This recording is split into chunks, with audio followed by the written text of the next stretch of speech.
Al-Anfal. Al-Anfal ayat 29 juga menerangkan.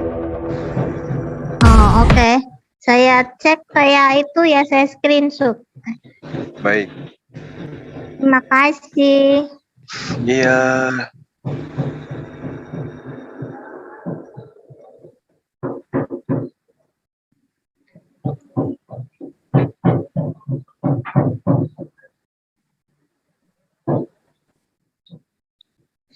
Oh iya, ini Al-Hud 15. 115. Oh iya. Barang Iya, siapa yang barang siapa yang menghendaki kehidupan dunia dan perhiasannya, niscaya kami berikan kepada mereka balasan pekerjaan mereka di dunia dengan sempurna, dan mereka di dunia ini tidak akan dirugikan. Iya. Wasbir fa innallaha la yudhi'u ajral muhsinin. Iya. Surah Hud ayat 115. Allah tidak menyia-nyiakan pahala orang yang berbuat baik. Oh, ada lagi 115 ya? Hud 115 kan? Kalau yang ini 15. Hud 15. Hud 15. Ya, 15 bukan 115. Kalau yang 115 itu juga seirama dengan itu. Oh, 115. Oke, berarti banyak ya? Banyak terkait dengan balasan terhadap kebaikan. Oh ya, nah tadi berapa Ali Imran? 198. Ali Imran 198. Satunya lagi yang 29 itu Al-Anfal ya? Al-Anfal 29. Oke. Anu lagi belajar hafalin satu-satu Bang Suma. Iya.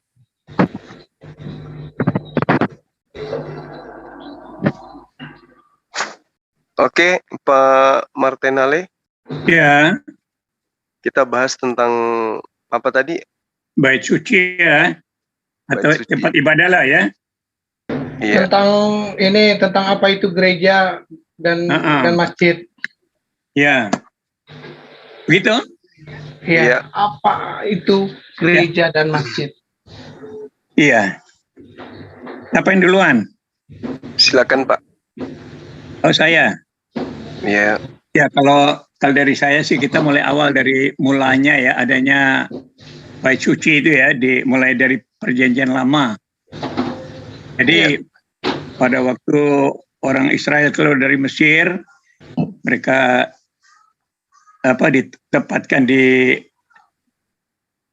mereka mengarah menuju kepada tanah Kanaan. Di sana Tuhan ajarkan mereka supaya bikin kemah suci yang bisa dilipat, bisa dibawa. Itu awal mulanya itu bait suci itu dari sana. Jadi membuat bait suci, kemah suci untuk bisa dibawa waktu mereka dalam perjalanan menuju tanah Kanaan itu.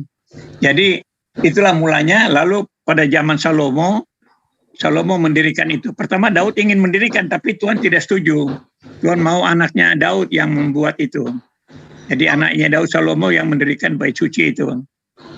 Nah setelah bait suci itu didirikan, dalam perjalanan kehidupan bangsa Israel karena mereka tidak setia kepada Tuhan, jadi akhirnya ada serangan dari Babel, Nebukadnezar untuk menghancurkan itu bait suci itu.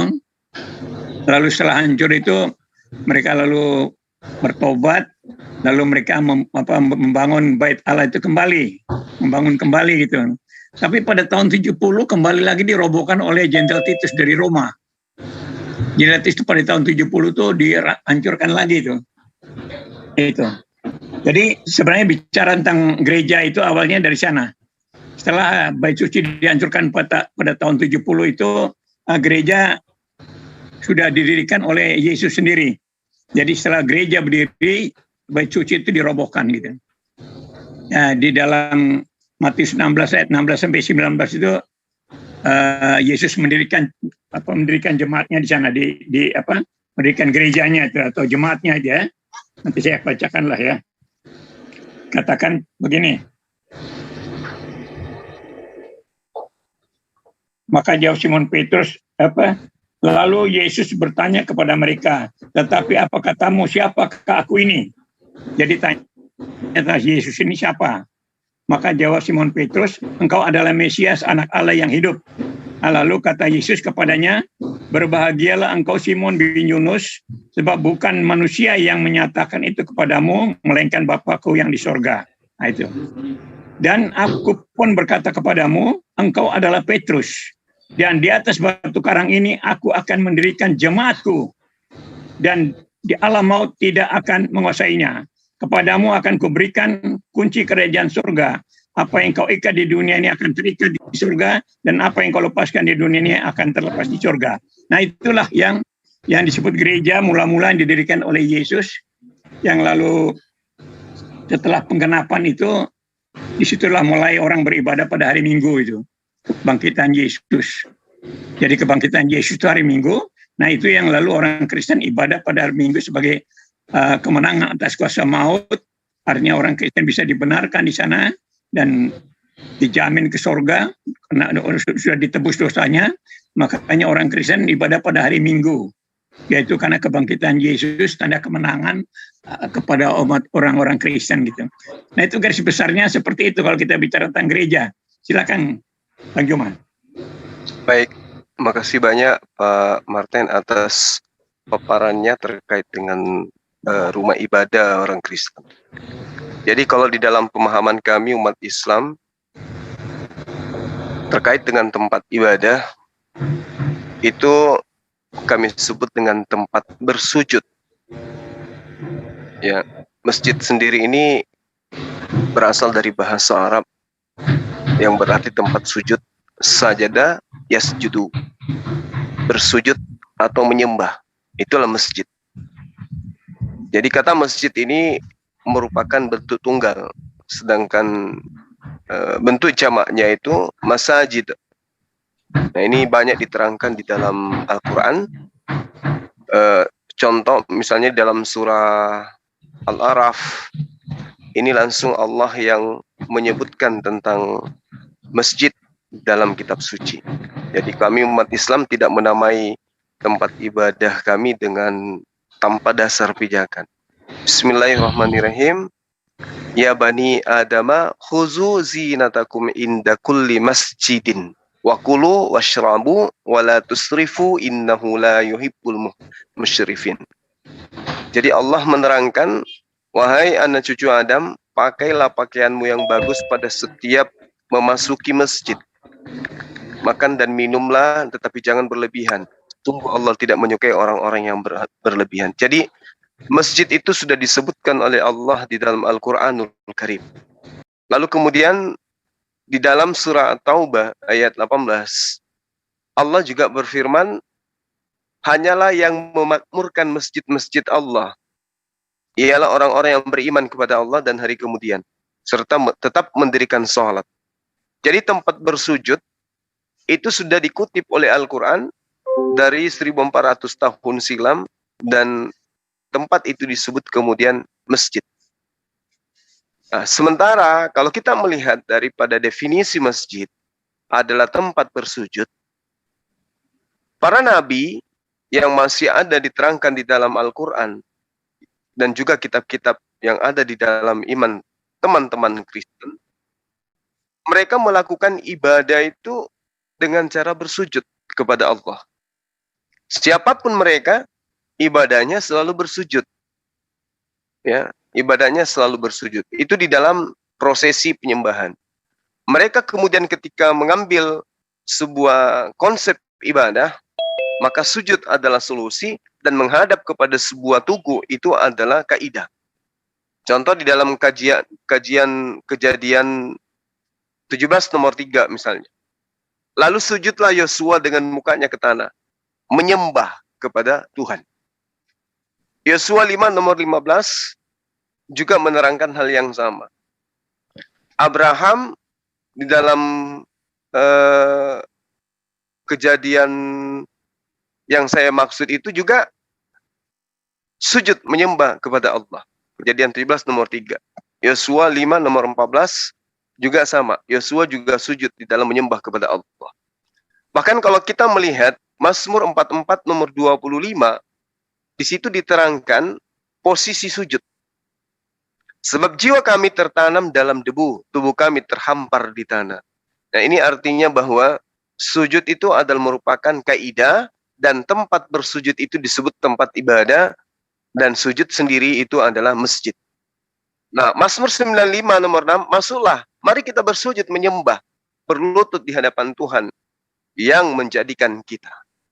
Jadi semua pengajaran-pengajaran yang kemudian dicontohkan oleh para nabi, bahkan termasuk Yesus di dalam Matius 26 nomor 39, dia pun bersujud di dalam beribadah. Jadi masjid adalah tempat bersujud, menyembah kepada Allah. Ini diterangkan kemudian, baik melalui definisi atau akar kata, di mana saya jelaskan tadi bahwa masjid berasal dari kata sajada yasjudu, yang berarti bersujud atau menyembah. Nah, makanya kami umat Islam itu, sekali lagi saya katakan bahwa dalam ibadah, kami masuk ke tempat bersujud, dan tempat sujud itu kami sebut dengan masjid, masajidul. Ya, masjid, sajada yasjudu. Seperti itu, Pak Martin. Silakan. Ya, jadi memang Yesus pada waktu belum penggenapan, dia melakukan tata cara ibadah versi Yahudi. Dengan sujud, dengan sunat, syariat-syariatnya itu. Tetapi setelah penggenapan, makanya semua syariat-syariat, semua aturan tata cara ibadah itu digenapi. Digenapi dalam arti bahwa dipenuhi apa yang masih menjadi tujuan dengan tata cara ibadah Yahudi itu. Seperti sujud itu maknanya seperti apa. Kalau orang misalnya seperti orang Islam, wudu itu artinya apa dalam kekristenan, itu digenapi semua. Sehingga di sini kalau kita berangkat contoh Yesus pada waktu sebelum penggenapan, dia persis orang Yahudi, begitu. Tetapi setelah penggenapan semua itu berubah karena menuju kepada tujuan utamanya daripada ibadah itu sendiri apa gitu.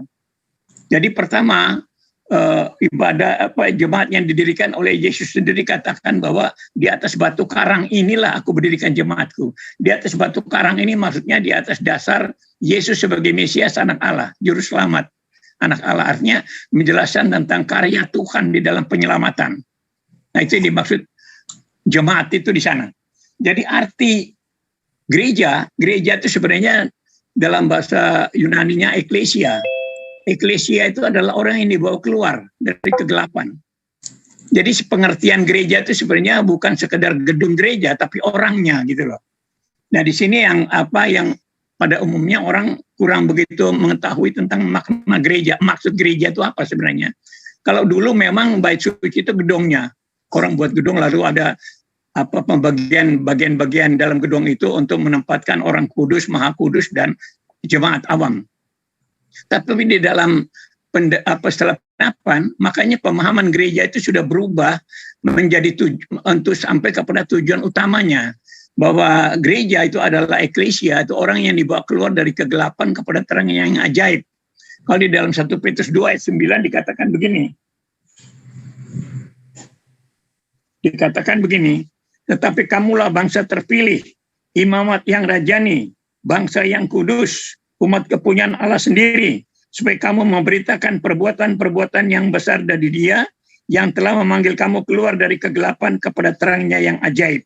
Jadi orang Kristen itu adalah orang yang sudah dipilih Tuhan, dikatakan bahwa bangsa yang terpilih, imamat yang rajani, imam-imam, perantara yang rajani, yang berkerajaan, bangsa yang kudus, bangsa yang spesial untuk Tuhan, gitu ya. Itu orang Kristen gitu. Bangsa yang kudus, yang spesial untuk Tuhan, kepunyaan Allah sendiri, supaya kamu memberitakan perbuatan besar dari Dia yang telah membawa kamu keluar dari kegelapan pada terang yang ajaib.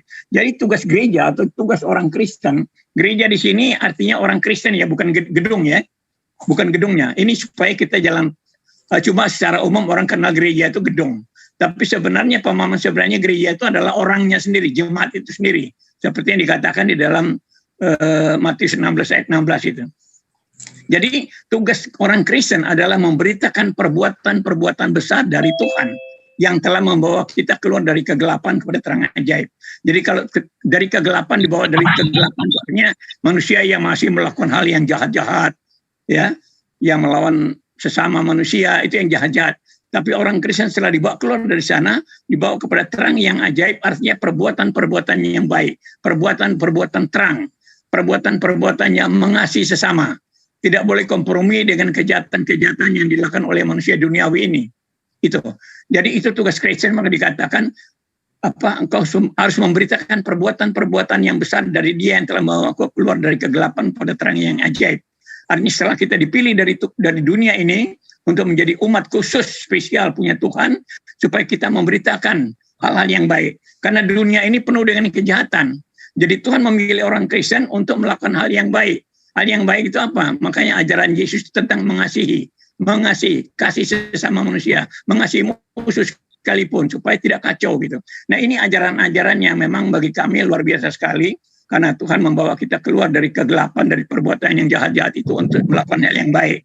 Kalaupun kita harus mendapat tantangan yang luar biasa dari dunia ini ya, tapi kita diajar untuk tetap melakukan yang baik, karena pembalasan itu adalah hak Tuhan. Jadi orang Kristen tidak usah membalas kejahatan orang lain, karena Tuhan yang sendiri yang akan membalas.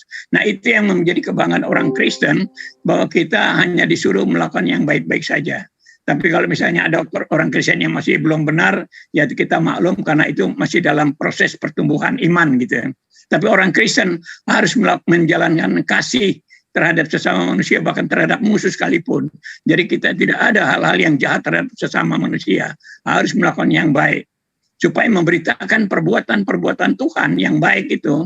Karena Tuhan membebaskan manusia dari kuasa dosa, supaya manusia bisa berbuat yang baik. Seperti misalnya orang Israel juga dibawa dari perbudakan di Mesir oleh Firaun, lalu dipilih sebagai umat Tuhan, menjadi umat kesayangannya. Bangsa Israel umat kesayangan Yahweh itu. Lalu dia beranak melahirkan orang Kristen. Jadi orang Yahudi ini melahirkan orang Kristen. Kalau orang Yahudi itu masih menyembah Tuhan dengan sujud segala macam itu untuk mengenal Tuhannya. Tapi orang Kristen sudah tidak diajar lagi untuk mengenal Tuhan, tapi dia diajar untuk melakukan perbuatan Tuhan, membuktikan perbuatan yang besar itu kepada dunia ini. Jadi kita tidak diajar untuk menyembah Tuhan lagi, tetapi kita diajar untuk melakukan kehendak Tuhan, melakukan kehendak Tuhan di dalam kehidupan ini. Makanya dikatakan di dalam Roma 12 juga dikatakan, demi kemurahan Allah aku menasihatkan kamu supaya kamu mempersembahkan tubuhmu sebagai persembahan yang hidup, yang kudus, yang berkenan kepada Allah. Itu adalah ibadahmu yang sejati, dan berubahlah oleh pemburuan budimu sehingga engkau tahu mana yang baik, mana yang jahat, yang berkenan kepada Tuhan. Nah, inilah kehidupan orang Kristen. Jadi kita mempersembahkan tubuh kita untuk melayani sesama manusia. Jadi kita tidak hanya sekedar sujud-sujud di gereja untuk mengenal Tuhan, itu berpernyataan mengenal Tuhan saja. Tapi bagaimana sujud itu menyatakan di dalam kehidupan kita sehari-hari, mengimplementasikan dalam kehidupan. Artinya dengan kita berhubungan baik dengan sesama manusia, itu berarti kita sudah sujud kepada Tuhan, bahwa kita taat kepada kehendak Tuhan. Karena kehendak Tuhan adalah suruh mengasihi sesama manusia. Nah, itulah pengertian gereja, dan artinya sebagai orang yang dibawa keluar dari kegelapan untuk memberitakan perbuatan-perbuatan yang besar dari Tuhan kepada dunia ini. Karena dunia ini sudah dikuasai oleh kejahatan. Orang berdalih dengan apapun untuk menjahati sesamanya. Itu yang terjadi di dunia ini. Makanya Yesus datang untuk mengenapi semua tata cara ibadah Yahudi itu di dalam satu implementasi, melakukan secara nyata dalam kehidupan. Jadi orang yang mengenal Tuhan itu harus berbaik dengan sesamanya. Itu kuncinya di situ. Itulah kekristenan. Jadi ini inti ajaran Kristen itu, makanya diajarkan kasih. Yesus sendiri membuktikan kedatangannya di dunia dengan disalib segala macam itu, tapi dia menyerah saja. Dia menyerahkan diri saja, diperlakukan seperti apapun. Karena dengan demikian membuktikan betapa jahatnya manusia terhadap sesamanya. Itu penyalipan itu cerita tentang kejahatan manusia yang membenci kebenaran yang dari Tuhan. Jadi kebencian terhadap kekristenan itu sama dengan kebencian terhadap Yesus. Karena Yesus katakan begini, apa yang kau lakukan pada orang ini, sama juga engkau melakukan kepadaku. Jadi semua orang yang membenci kekristenan adalah membenci Yesus. Dan Yesus datang dari sorga untuk menggenapi rencana penyelamatan Tuhan. Terima kasih. Inilah garis besar dari yang saya bisa berikan. Baik, makasih Pak Martin atas paparan Bapak. Saya menghargai karena itu adalah iman yang harus kemudian Bapak uraikan di sini. Kalau kami di dalam pengajaran Islam, kami menyembah di dalam khusyuk Tuhan dan juga kebenaran. Menyembah dalam roh dan kebenaran. Kenapa saya katakan demikian? Karena kami menyembah itu harus ikhlas. Wasbir fa innallaha la yudhi'u ajral muhsinin. Jadi kami menyerahkan segalanya kepada Allah. Kami menyerahkan segala bentuk peribadatan itu kepada Allah dan tidak kemudian menyatakan bahwa kami adalah orang-orang yang dijamin masuk surga dengan cara menghilangkan semua aturan Tuhan dan hanya kemudian menggaungkan ajaran kasih. Wasbir fa innallaha la yudhi'u ajral muhsinin. Ini yang saya uraikan tadi kepada saudara-saudari Indri di dalam surah Hud ayat 115. Lalu kemudian di dalam surah Hud ayat 15. Man kana yuridul hayatad dunya wa zinatah nuwaffil ilaih a'malahum fiha wa hum fiha la yubkhasun. Barang siapa menghendaki kehidupan dunia dan juga menghendaki kesenangannya, perhiasannya, maka kata Allah, pasti kami berikan balasan penuh atas pekerjaan mereka di dunia dengan sempurna dan mereka di dunia tidak akan dirugikan. Lalu kemudian Allah menerangkan di dalam surah Al-Anfal ayat 29, ya ayyuhalladzina amanu in tattaqullah yaj'al lakum furqana wa yukaffir ankum sayyi'atikum wa yaghfir lakum wallahu dzul fadlil azim. Wahai orang-orang yang beriman, jika kamu bertakwa kepada Allah, niscaya Dia akan memberikan petunjuk berupa furqan, kemampuan membedakan antara hak dan yang batil kepadamu, dan menghapus segala kesalahanmu dan mengampuni dosa-dosamu. Allah memiliki karunia yang besar. Jadi di dalam pengajaran agama Islam, ketundukan terhadap aturan Tuhan itu adalah mutlak. Itu mutlak, itu aturan yang absolut yang kemudian kami tidak bisa ingkari dengan menganggap Tuhan kami telah menebus kami dengan berbagai macam metode atau apapun itu. Yang kami jalankan kemudian adalah bersujud menjadi orang yang beriman. Makanya seruannya senantiasa, ya ayyuhalladzina amanu. Siapa orang beriman ini? Orang beriman ini adalah orang-orang yang menjalankan hukum aturan Tuhan, ketetapan Tuhan lebih utama dari aturan yang lain. Karena itulah kemudian kami bahagia dengan menjalankan perintah, dengan kami bersujud di rumah ibadah, maka Allah memasukkan kami ke dalam golongan orang-orang yang bertakwa. Dan yang orang bertakwa, kata Allah, akan diberi kemampuan untuk membedakan antara hak dan batil. Mereka mampu kemudian memisah antara ciptaan dan pencipta, antara utusan dan pengutus. Ini yang ada di dalam kaidah kami. Sehingga rumah ibadah kami itu disebut tempat bersujud. Nah, apakah kemudian para nabi juga mengajarkan hal yang sama? Karena di dalam konsep Islam, iman kami harus beriman kepada para nabi. Nabi-nabi terdahulu di dalam Al-Quran mengajarkan hal yang sama. Bagaimana Ibrahim, bagaimana Musa, bagaimana Daud, bagaimana Sulaiman, dan seterusnya. Termasuk Nabi Isa alaihissalam ketika datang kepada kaumnya masing-masing, mereka mengajarkan sujud menghadap ke arah bait suci. Mereka sujud menghadap ke batu tugu. Mereka ketika masuk ke dalam kemah pertemuan dengan Allah, mereka senantiasa membasuh tangan, membasuh kaki, dan itu kami teruskan sampai hari ini. Karena Tuhan menerangkan di Al-Quran bahwa siapa yang taat kepadanya, itulah yang mendapat upah. Sementara ketaatan ini berdasarkan terhadap perintah. Dan itu juga dituangkan dalam pengajaran Yesus. Yesus mengajarkan untuk taat kepada perintah Tuhan. Meski kemudian datang konsep baru, yang mengajarkan aturan Tuhan itu sudah dihapuskan, sudah dibatalkan oleh Yesus, dan kemudian meninggalkan aturan main, lalu cukup mengimani Yesus itu Tuhan, maka akan diselamatkan. Sedikit saya ingin mengurai seperti ini, Pak Martin.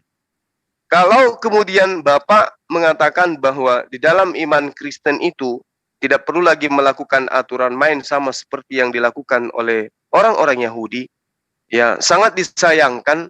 Kenapa? Karena orang Yahudi itu menerima Yesus sebagai juru selamat bukan pada poin penyaliban, tetapi pada poin ajakan Yesus untuk mengajak kepada menyembah kepada Allah.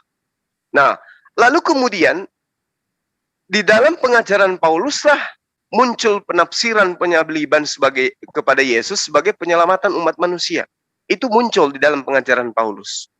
Paulus yang kemudian mengajarkan penyaliban Yesus sebagai penyelamat manusia. Sementara ide ini itu sama sekali tidak diterima oleh orang Yahudi, umatnya Yesus. Jadi orang Yahudi itu menantang dari semua aspek pengajaran Paulus di mana-mana. Itu ditantang oleh orang Yahudi. Orang Yahudi tidak mau kemudian menerima ajaran Paulus ini. Jadi di zaman dahulu, setiap orang setidaknya 3 hal tentang orang Yahudi yang perlu diketahui. Mereka tidak akan terlibat langsung ataupun tidak langsung dengan cara menyembah terhadap berhala yang dapat dipandang antisosial. Mereka tidak mau itu. Mereka bukan hanya tidak akan makan daging sesajen atau daging yang dipersembahkan untuk para dewa, tetapi segala macam daging babi yang dianggap kemudian haram, mereka tidak lakukan. Demikian juga menyunatkan anak mereka. Jadi murid-murid Yesus yang diantaranya masih hidup ketika Paulus berkampanye tentang Yesus, mengajarkan di mana Yesus itu adalah Tuhan, itu sama sekali tidak percaya kepada pengajaran tersebut. Sama sekali tidak percaya. Yang percaya kemudian adalah orang-orang non-Yahudi yang kemudian mengatasnamakan murid Yesus. Jadi sedikit saya kasih gambaran. Paulus pendiri Kristen itu menjalankan misi kekristenan di tahun kurang lebih 50-an Masehi sampai kepada tahun 60-an, ketika kemudian murid-murid Yesus itu masih hidup, baik yang ada di Palestina maupun di tempat lain. Dan mereka tidak pernah mempercayai keterangan Paulus tentang imam mereka, tentang guru mereka, tentang Tuhan mereka. Bagi murid-murid Yesus, posisi Paulus itu selalu dianggap sebagai orang luar. Ini boleh Anda lihat di dalam Kisah Para Rasul 18 nomor 13. Paulus ini berusaha meyakinkan orang untuk beribadah kepada ilah lain dengan jalan yang bertentangan dengan hukum Taurat. Ini diterangkan di kitab Bapa sendiri. Jadi apa yang diajarkan Paulus itu bertentangan dengan keyakinan murid-murid Yesus. Sehingga jangan heran kalau keturunan murid Yesus itu tidak menjadi Kristen hari ini. Dan Kristen hanya muncul di Romawi, Yunani, bergemuruh sampai ke Asia, sampai kepada negara kita. Demikian sementara. Ya, kalau bicara tentang Paulus, memang ini asik benar ini. Karena Paulus ini adalah bukti tentang bagaimana pemahaman Yahudi yang keliru itu. Orang-orang Yahudi itu memang dipilih Tuhan, tapi mereka memahami keliru tentang rencana penyelamatan Tuhan. Dan ini dibuktikan oleh Rasul Paulus justru. Jadi Rasul Paulus ini luar biasa, karena tadinya dia adalah seorang Farisi. Orang Farisi itu orang yang sangat taat menjalankan syariat agama. Itu orang Farisi. Jadi Rasul Paulus ini dia jago itu menjalankan syariat agama itu. Tetapi setelah dia dapat pencerahan dari Yesus, dia sadar bahwa ternyata pemahaman-pemahaman yang dia lakukan sebelumnya itu sudah lewat itu. Itu hanya berlaku bagi orang Yahudi. Orang Yahudi saja, tata cara ibadah seperti itu hanya dilakukan orang Yahudi. Dan ternyata dampaknya tidak bagus. Dampaknya jeleknya apa? Buktinya seperti yang dilakukan Rasul Paulus pada waktu masih menjadi orang Farisi. Karena dia taat menjalankan syariat agama, dia lalu pongah gitu, sombong. Seolah-olah orang lain yang tidak melakukan syariat agama itu kafir, salah, sesat. Itu. Sehingga dia aniaya, dia kejar-kejar, dia tangkapin, dibawa ke mahkamah agama untuk diadili. Itu kelakuan Rasul Paulus sebelumnya. Tapi setelah dia mengerti apa yang dimaksud dengan ajaran Yesus ini, disitulah makanya sampai dia akhirnya diangkat menjadi rasul. Lalu dia mengajarkan pemahaman yang baru dari Yesus sendiri, artinya penggenapan daripada tata cara ibadah Yahudi yang tadinya hanya menimbulkan kebencian kepada orang lain. Tata cara ibadah Yahudi itu memang hanya untuk mengenal Tuhan. Tapi kalau mereka kontak dengan orang lain, berhubung dengan orang lain, jadi musuh. Karena mereka anggap bahwa aturan dan syariat yang mereka lakukan itu paling benar. Orang lain yang tidak melakukan itu salah semua. Itu pengertian orang Yahudi. Dan itu yang digenapi oleh Yesus, karena itu pengertian yang keliru. Orang Yahudi melakukan syariat agama, hukum Taurat itu supaya mengenal Tuhan, bukan hubungan dengan sesama manusia. Tapi Yesus datang untuk mengenapi aturan-aturan itu, Lalu dengan hukum kasih itu supaya kita bisa melayani sesama manusia. Jadi orang tidak harus lagi melakukan tata cara ibadah seperti itu. Itu dilakukan oleh orang Yahudi. Nah, makanya Rasul Paulus tuh lalu dia katakan bahwa kalau orang yang masih melakukan hukum Taurat, itu artinya syariat-syariat agama itu, dia tidak layak untuk jadi murid Yesus. Karena murid Yesus itu mengasihi apa yang menjadi syariat, aturan-aturan Tuhan sebelumnya itu diterapkan dalam kehidupan tiap hari. Bukan sekedar ibadah menyembah-nyembah Tuhan, gitu loh. Tentang wudu misalnya, itu Yesus sudah menggenapi dengan darahnya, menyucikan kita dengan darahnya, bukan dengan air keran. Dengan darahnya kita disucikan orang Kristen ini. Sehingga kita dibenarkan oleh darah Yesus yang ditumpahkan itu. Begitu loh. Sehingga ini tata cara ibadah yang kita lakukan ini untuk hubungan dengan sesama manusia. Kalau seperti yang dilakukan orang Yahudi itu dalam hubungan dia dengan Tuhan sendiri.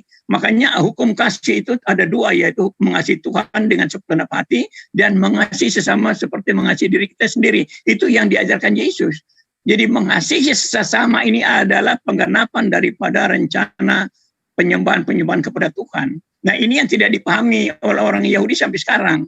Mereka pikir dengan tata cara ibadah mereka sudah paling benar di hadapan Tuhan. Padahal mereka akhirnya kan mereka kerjanya perang-perangan melulu itu kerjanya. Musuh-musuhan dengan orang karena dianggap orang lain itu sesat. Tidak menyembah Tuhan yang benar.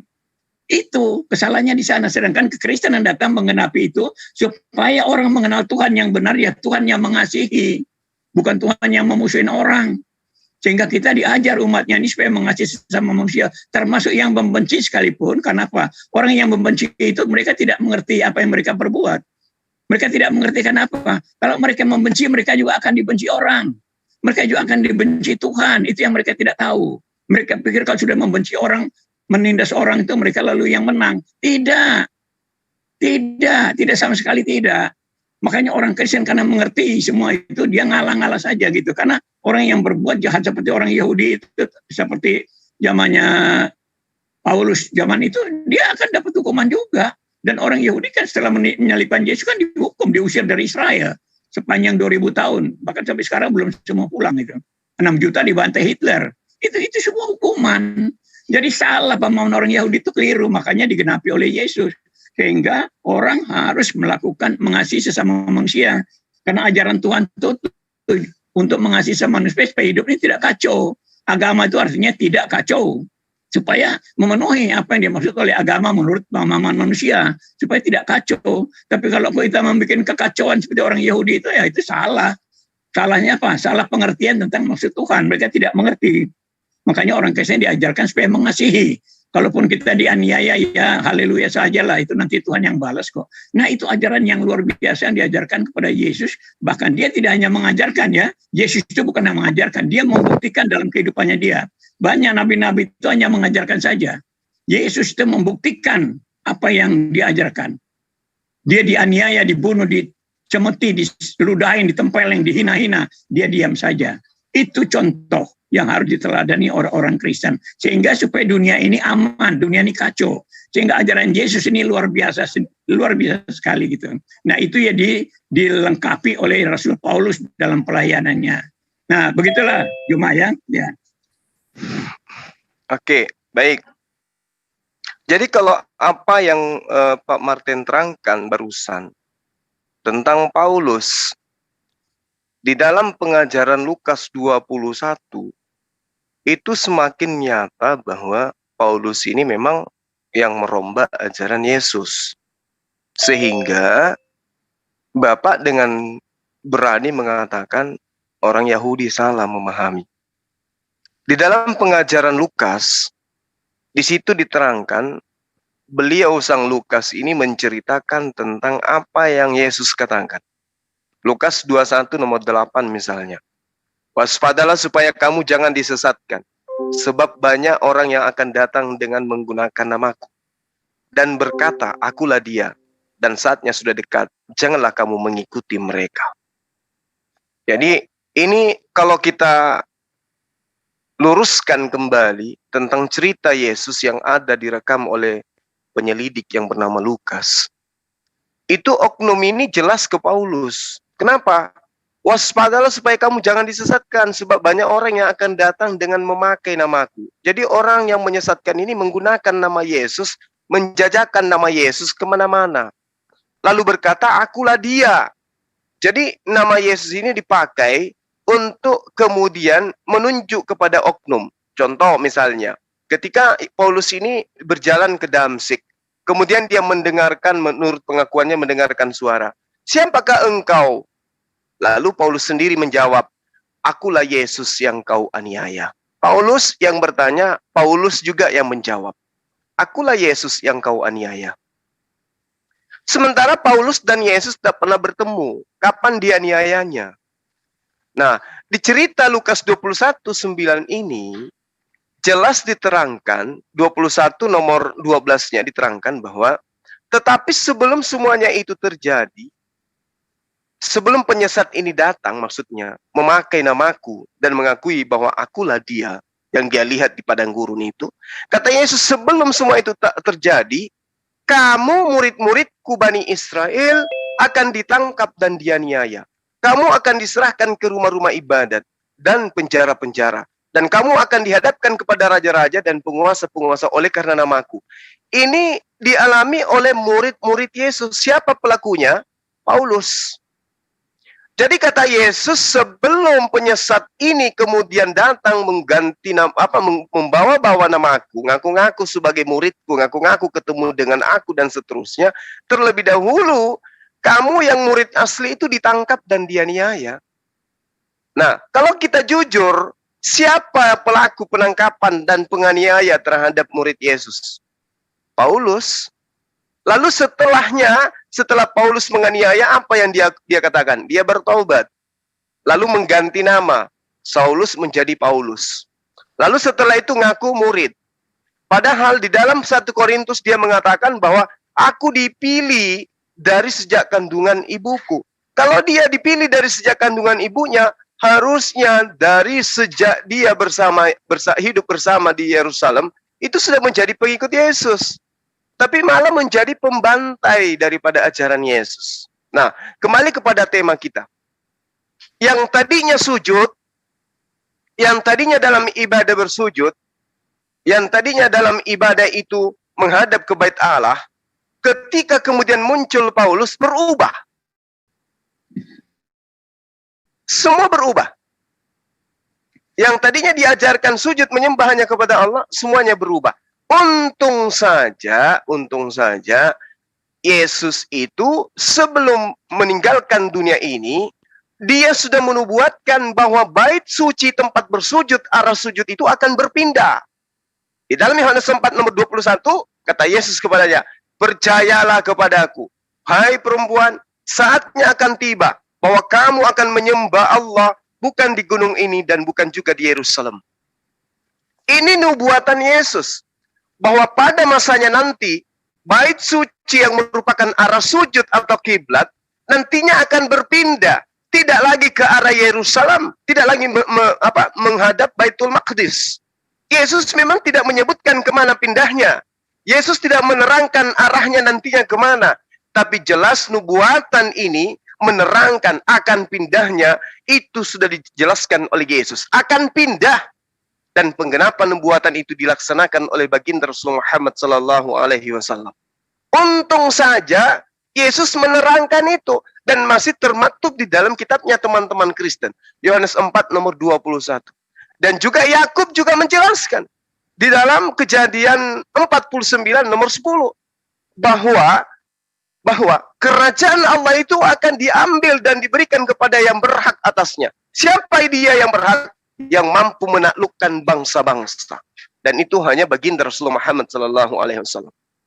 Jadi bait suci akan berpindah, arah sujud akan berpindah, perubahan arah kiblat itu akan berpindah, dan itu sudah dinubuatkan tentang arah kiblatnya, tentang adanya tugu tempat sujud menghadap Allah, itu sudah dijelaskan oleh kitab-kitab terdahulu.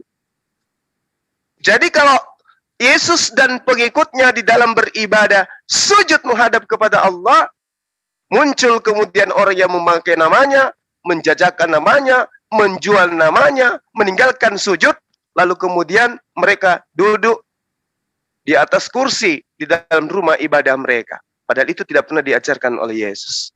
Demikian sementara, Pak. Iya.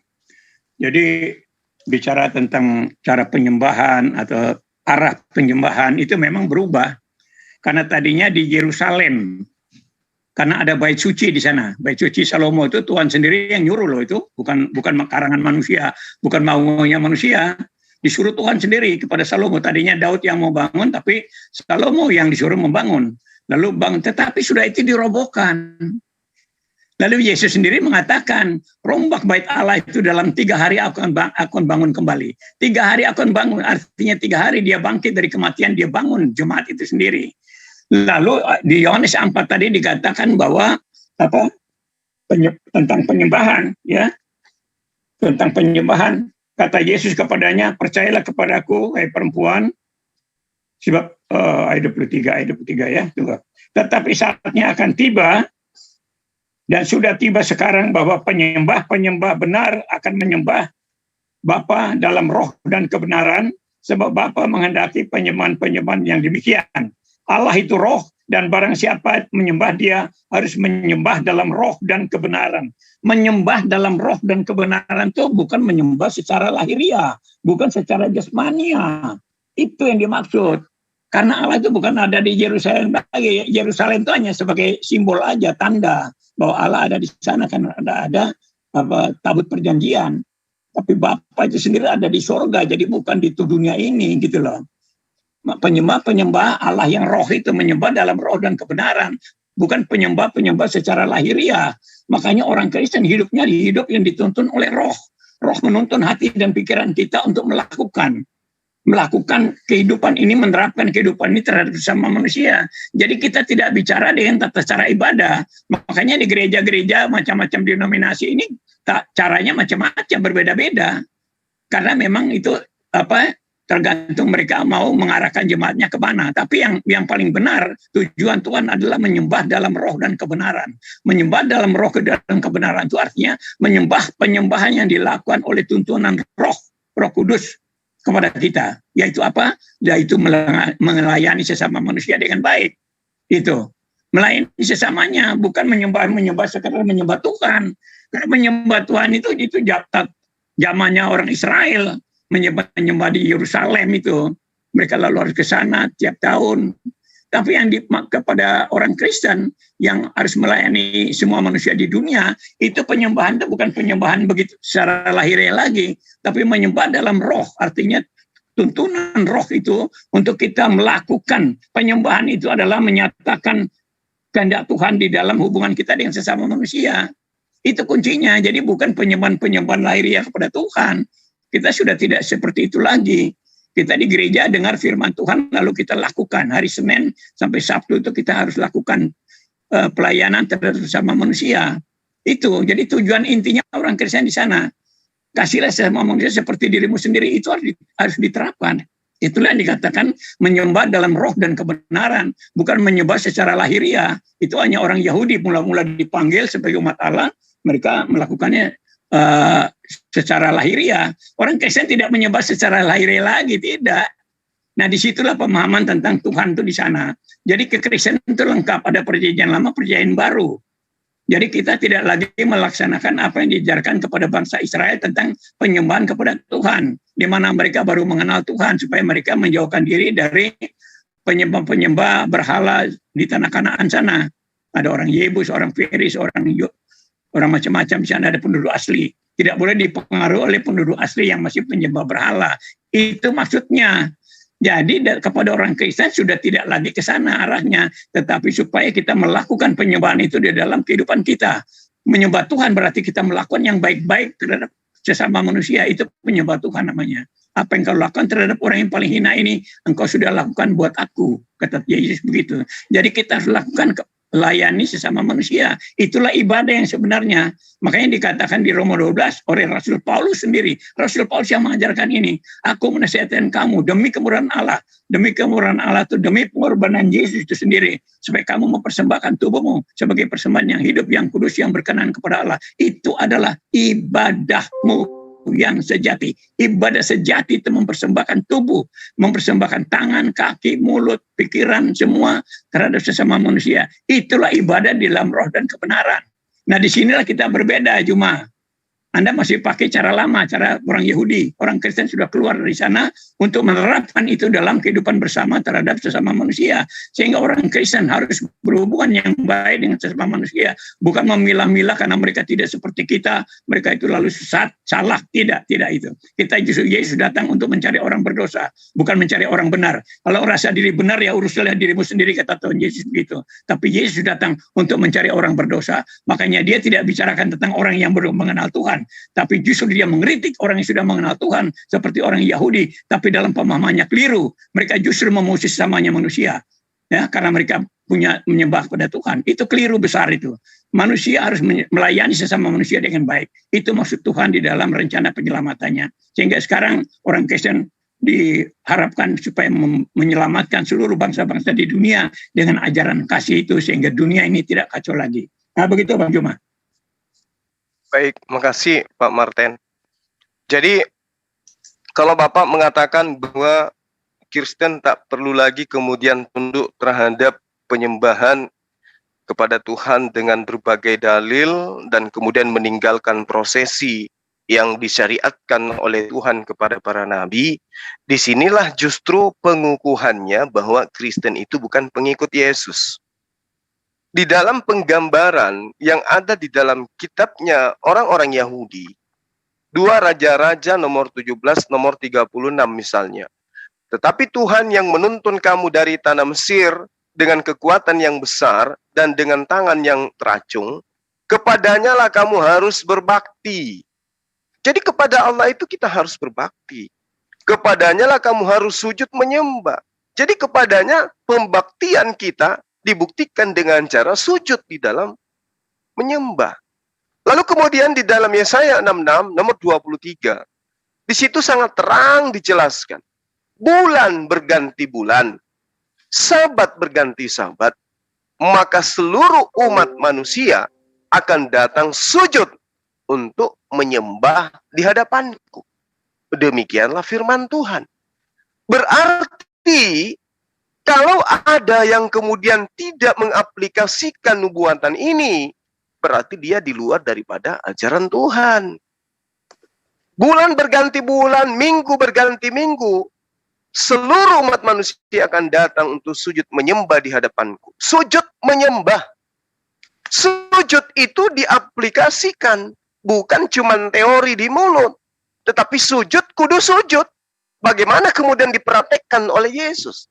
Yohanes 14 nomor 12, jika engkau percaya kepada aku, maka engkau akan melakukan juga pekerjaan yang aku lakukan. Yesus sujud.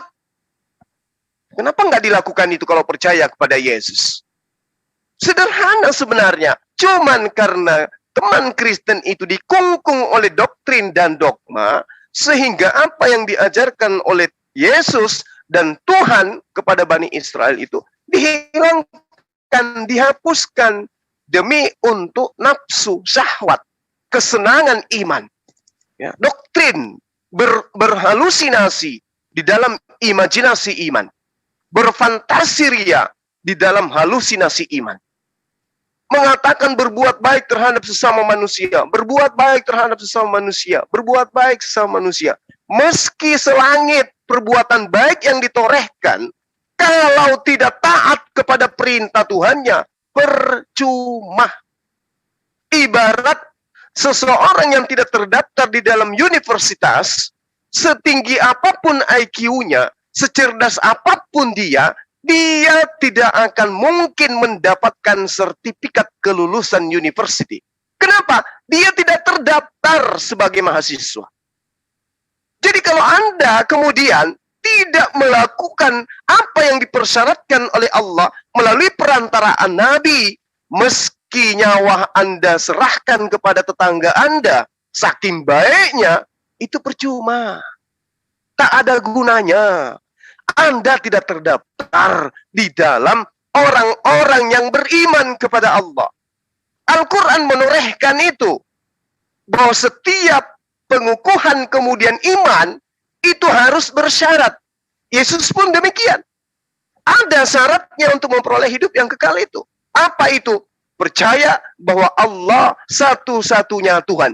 Kalau percaya kepada Allah satu-satunya Tuhan, tinggalkan seruan Paulus, peluk dan genggam seruan Allah. Apa seruan Allahnya? Ulangan 11 nomor 1. Yehezkiel 18 nomor 9. Yehezkiel nomor 20 dan seterusnya. Telaten di dalam memegang peraturan Tuhan. Jangan justru oleh karena ada aturan yang kemudian disederhanakan, menghilangkan sebuah konsep yang mengenakkan manusia, menghapus semua kedudukan perintah Tuhan, demi untuk melegalkan keenakan, kenikmatan dalam kehidupan beragama. Makanya Yesus menerangkan, percuma mereka beribadah, menghormat kepadaku, sedangkan perbuatannya berdasarkan atas perintah manusia. Percuma mengatakan Yesus itu begini, begono, tetapi prosesi yang dilakukan dalam ibadah tidak berlandaskan terhadap kehendak Bapa yang ada di surga. Percuma mereka, tidak semua orang yang menyeru aku Tuhan, Tuhan, kurios, kurios, kurios, junjungan, junjungan, junjungan, guru, guru, guru, akan masuk ke dalam kerajaan Tuhan, melainkan mereka yang melakukan kehendak Bapakku yang ada di surga. Yesus yang katanya adalah jalan keselamatan dan hidup, sudah memberikan koridor yang jelas. Tidak ada keselamatan tanpa mentaati kehendak Bapa yang ada di surga. Tapi kenapa kemudian teman-teman Kristen ini lebih percaya kepada Bapaknya, yaitu Paulus? Meskipun beribu-beribu malaikat yang datang dari langit, engkau hanya memiliki engkau tidak memiliki Bapa, tetapi akulah yang menjadi Bapakmu di dalam Yesus Kristus. Jadi orang-orang Kristen ini meninggalkan aturan Tuhan yang mereka sebut Bapa, lalu kemudian menuju kepada permainan manusia yang menyebut dirinya Bapa. Makanya Yesus menerangkan di dalam Yohanes 8 nomor 44, iblislah yang menjadi bapakmu, dan kamu mau melakukan keinginan bapakmu. Atas keinginan siapa kemudian manusia Kristen menyembah Yesus? Paulus. Atas keinginan siapa kemudian orang Kristen tidak lagi melakukan aturan main Tuhan di dalam Torah? Paulus. Semua yang dilakukan oleh Kristen adalah keinginan Paulus. Boleh di cross check hari ini. Apa yang Kristen lakukan sekarang di dalam prosesi ibadahnya? Tunjuk. Dan saya akan buktikan bahwa itu adalah perintah dari Paulus. Silakan. Silakan Pak Martin. Ya, memang luar biasa memang Paulus ini memang hebat gitu. Dia sendiri dipenggal karena memberitakan Injil. Dia dipenggal karena memberitakan Injil, mengajarkan tentang kasih. Sementara dunia ini membenci karena memang dunia ini ingin balas-membalas hidupnya itu. Jadi ajaran Kristen itu sederhana saja, mengasihi sesama itu kuncinya, bukan ibadah-ibadah. Orang ibadah-ibadah seperti orang Yahudi itu timbulnya hanya membenci sesamanya. Karena mereka pikir orang lain tidak lakukan seperti mereka itu adalah sesat, sehingga harus dimusnahkan seperti yang dilakukan Paulus sebelumnya. Nah itulah Paulus itu menjelaskan tentang itu.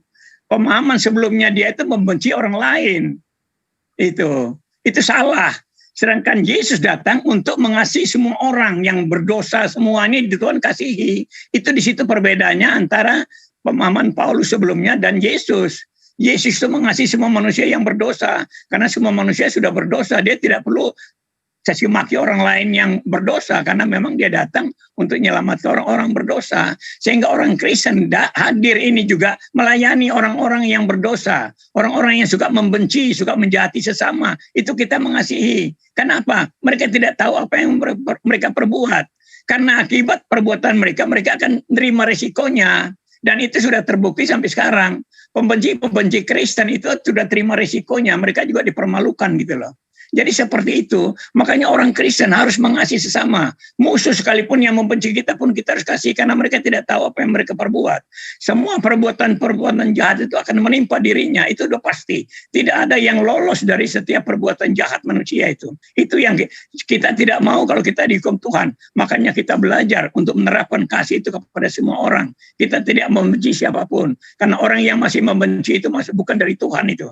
Ya, makanya dikatakan di dalam Matius 7 ayat 21-23, bukan orang yang bersuruh-suruh Tuhan, bukan orang yang mengincar setan, membuat mujizat, lalu dia itu dibenarkan, tapi orang yang melakukan kehendak Bapa. Jadi ada juga orang Kristen yang disalahkan karena mereka melakukan ritual. Itu dikritik oleh Yesus. Melakukan ritual, tapi mereka hubungannya dengan sesama itu tidak bagus. Itu yang dikritik di dalam Matius 7 ayat 21. Ayat 24 dikatakan, orang yang mendengar firman, mereka itu harus melakukan firman itu. Artinya apa? Mendengar ajaran kasih harus diterapkan di dalam kehidupan ini. Supaya mereka itu seperti membangun rumah di atas batu. Begitu datang hujan, datang topan, datang badai, datang kritikan, dapat penghinaan, dapat pelecehan, mereka tetap teguh. Itu maksudnya begitu. Itu yang 24 dari Matius 7. Jadi melakukan kehendak Tuhan itu lebih utama daripada sekedar ritual agama. Itu maksudnya. Matius 7 bicara tentang ritual. Lalu pelaksanaan daripada kehidupan yang melayani sesama manusia. Itu yang dimaksud. Jadi bukan karena berseru Tuhan lalu dia menjadi orang benar. Banyak orang sebentar Tuhan, sebentar Tuhan, tetapi membenci sesamanya. Itu yang salah, yang total salah itu. Kalau kamu mengenal Tuhan yang benar, kamu ajaranmu yang benar, kamu harus mengasihi sesama manusia. Itulah ukuran Kristen itu di sana.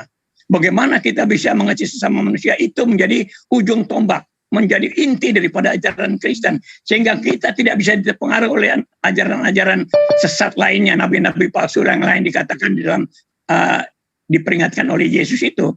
Karena ajarannya dia, ajaran yang tidak mengasihi itu bukan ajaran Tuhan. Itu kunci kita di situ. Jadi siapapun mau mengajarkan seperti apapun, kita nggak akan percaya kalau hidupnya sendiri membenci sesamanya. Karena kunci daripada ajaran Yesus adalah kasih itu.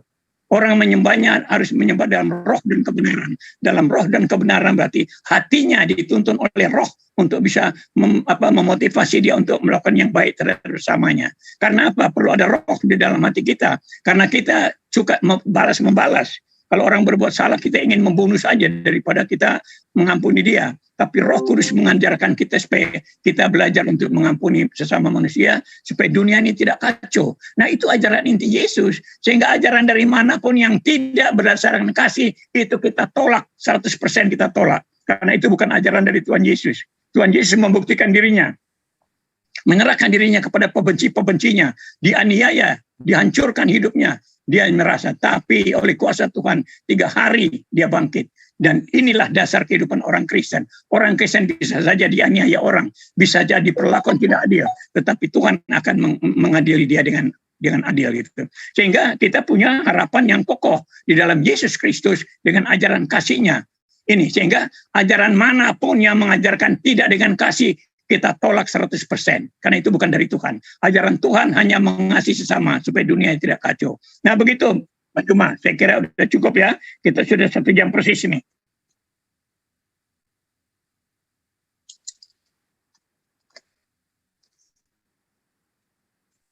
Baik Pak, kalau di awal tadi Bapak mengatakan bahwa Paulus itu bahkan mati ya oleh karena memberitakan kebenaran. Justru kematiannya itu menggenapi apa yang dinubuatkan. Amsal 21 nomor 18. Orang fasik dipakai sebagai tebusan bagi orang yang benar. Pengkhianat sebagai ganti orang yang jujur. Amsal 11 nomor 8. Orang benar diselamatkan dari kesukaran. Orang fasik menggantikannya. Nah, lalu kemudian Ulangan 18 nomor 20. Orang yang berkata bukan berdasarkan atas firman Tuhan, maka orang itu harus dilenyapkan. Orang itu harus dihukum.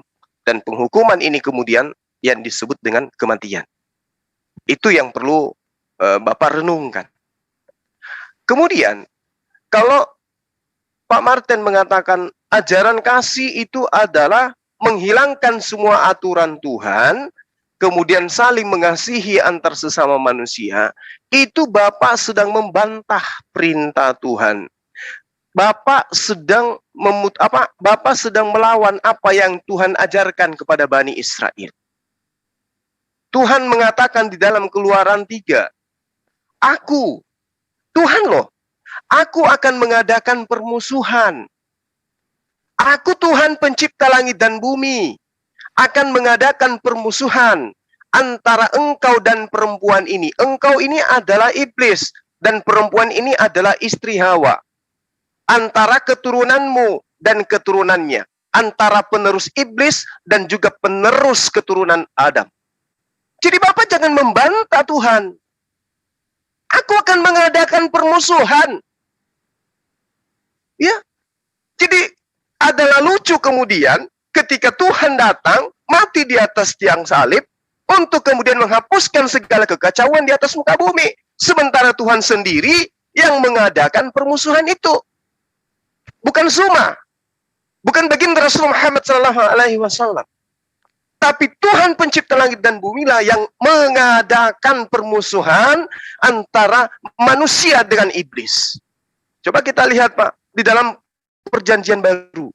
Simon, iblis telah diberi izin oleh Tuhan untuk menggodai kamu, untuk menggodai manusia.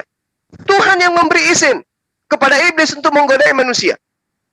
Jadi kalau kemudian Bapak mengatakan ajaran kasih adalah ending dari segalanya, Bapak sekali saya katakan, Bapak membantah perintah Tuhan.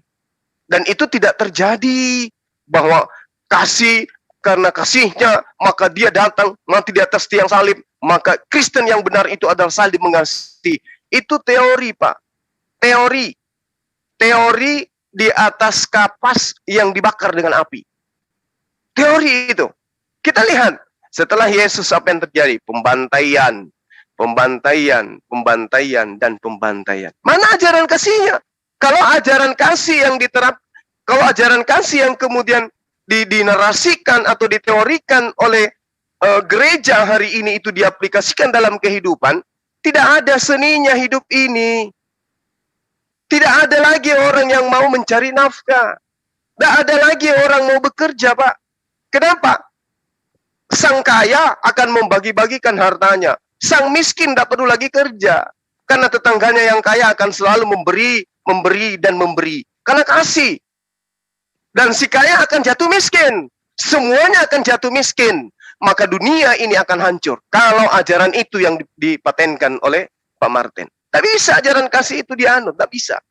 Di negara ini, kalau ajaran kasih itu dipraktekkan, maka tidak ada negara Indonesia. Hancur lebur negara Indonesia. Belanda datang menjajah. Portugis datang menjajah. Inggris datang menjajah. Kita hanya mengatakan apa? Kau bunuh anakku, bunuh semua sekalian cucu-cucuku. Kau perkosa istriku, sekalian kau perkosa anak-anak. Itu nggak bisa Pak ajaran kasih itu. Yang diajarkan oleh Allah yang benar adalah lakukan perlawanan terhadap orang yang menjajahmu. Itu yang benar. Kenapa? Karena dunia ini Pak, disetting oleh Allah, dikeseimbangkan oleh penciptaan Allah, seiring sejalan antara kebaikan dan keburukan. Antara yang hak dan yang batil. Itu diseimbangkan oleh Allah.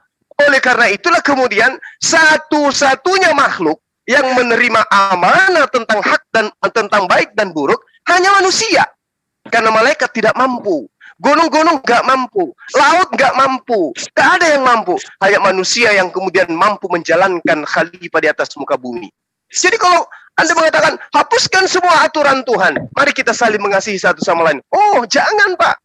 Sedangkan Nabi Adam alaihissalam, manusia pertama yang belum ada kenikmatan-kenikmatan dunia yang diperlihatkan kepadanya, melanggar perintah Tuhan. Padahal perintahnya cuma satu.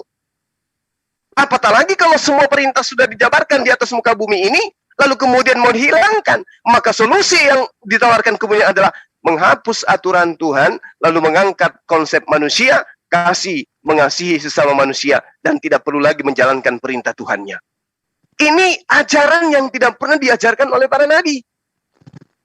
Oleh karena itulah Tuhan, oleh karena manusia... Nabimu yang saling membunuh, dungu.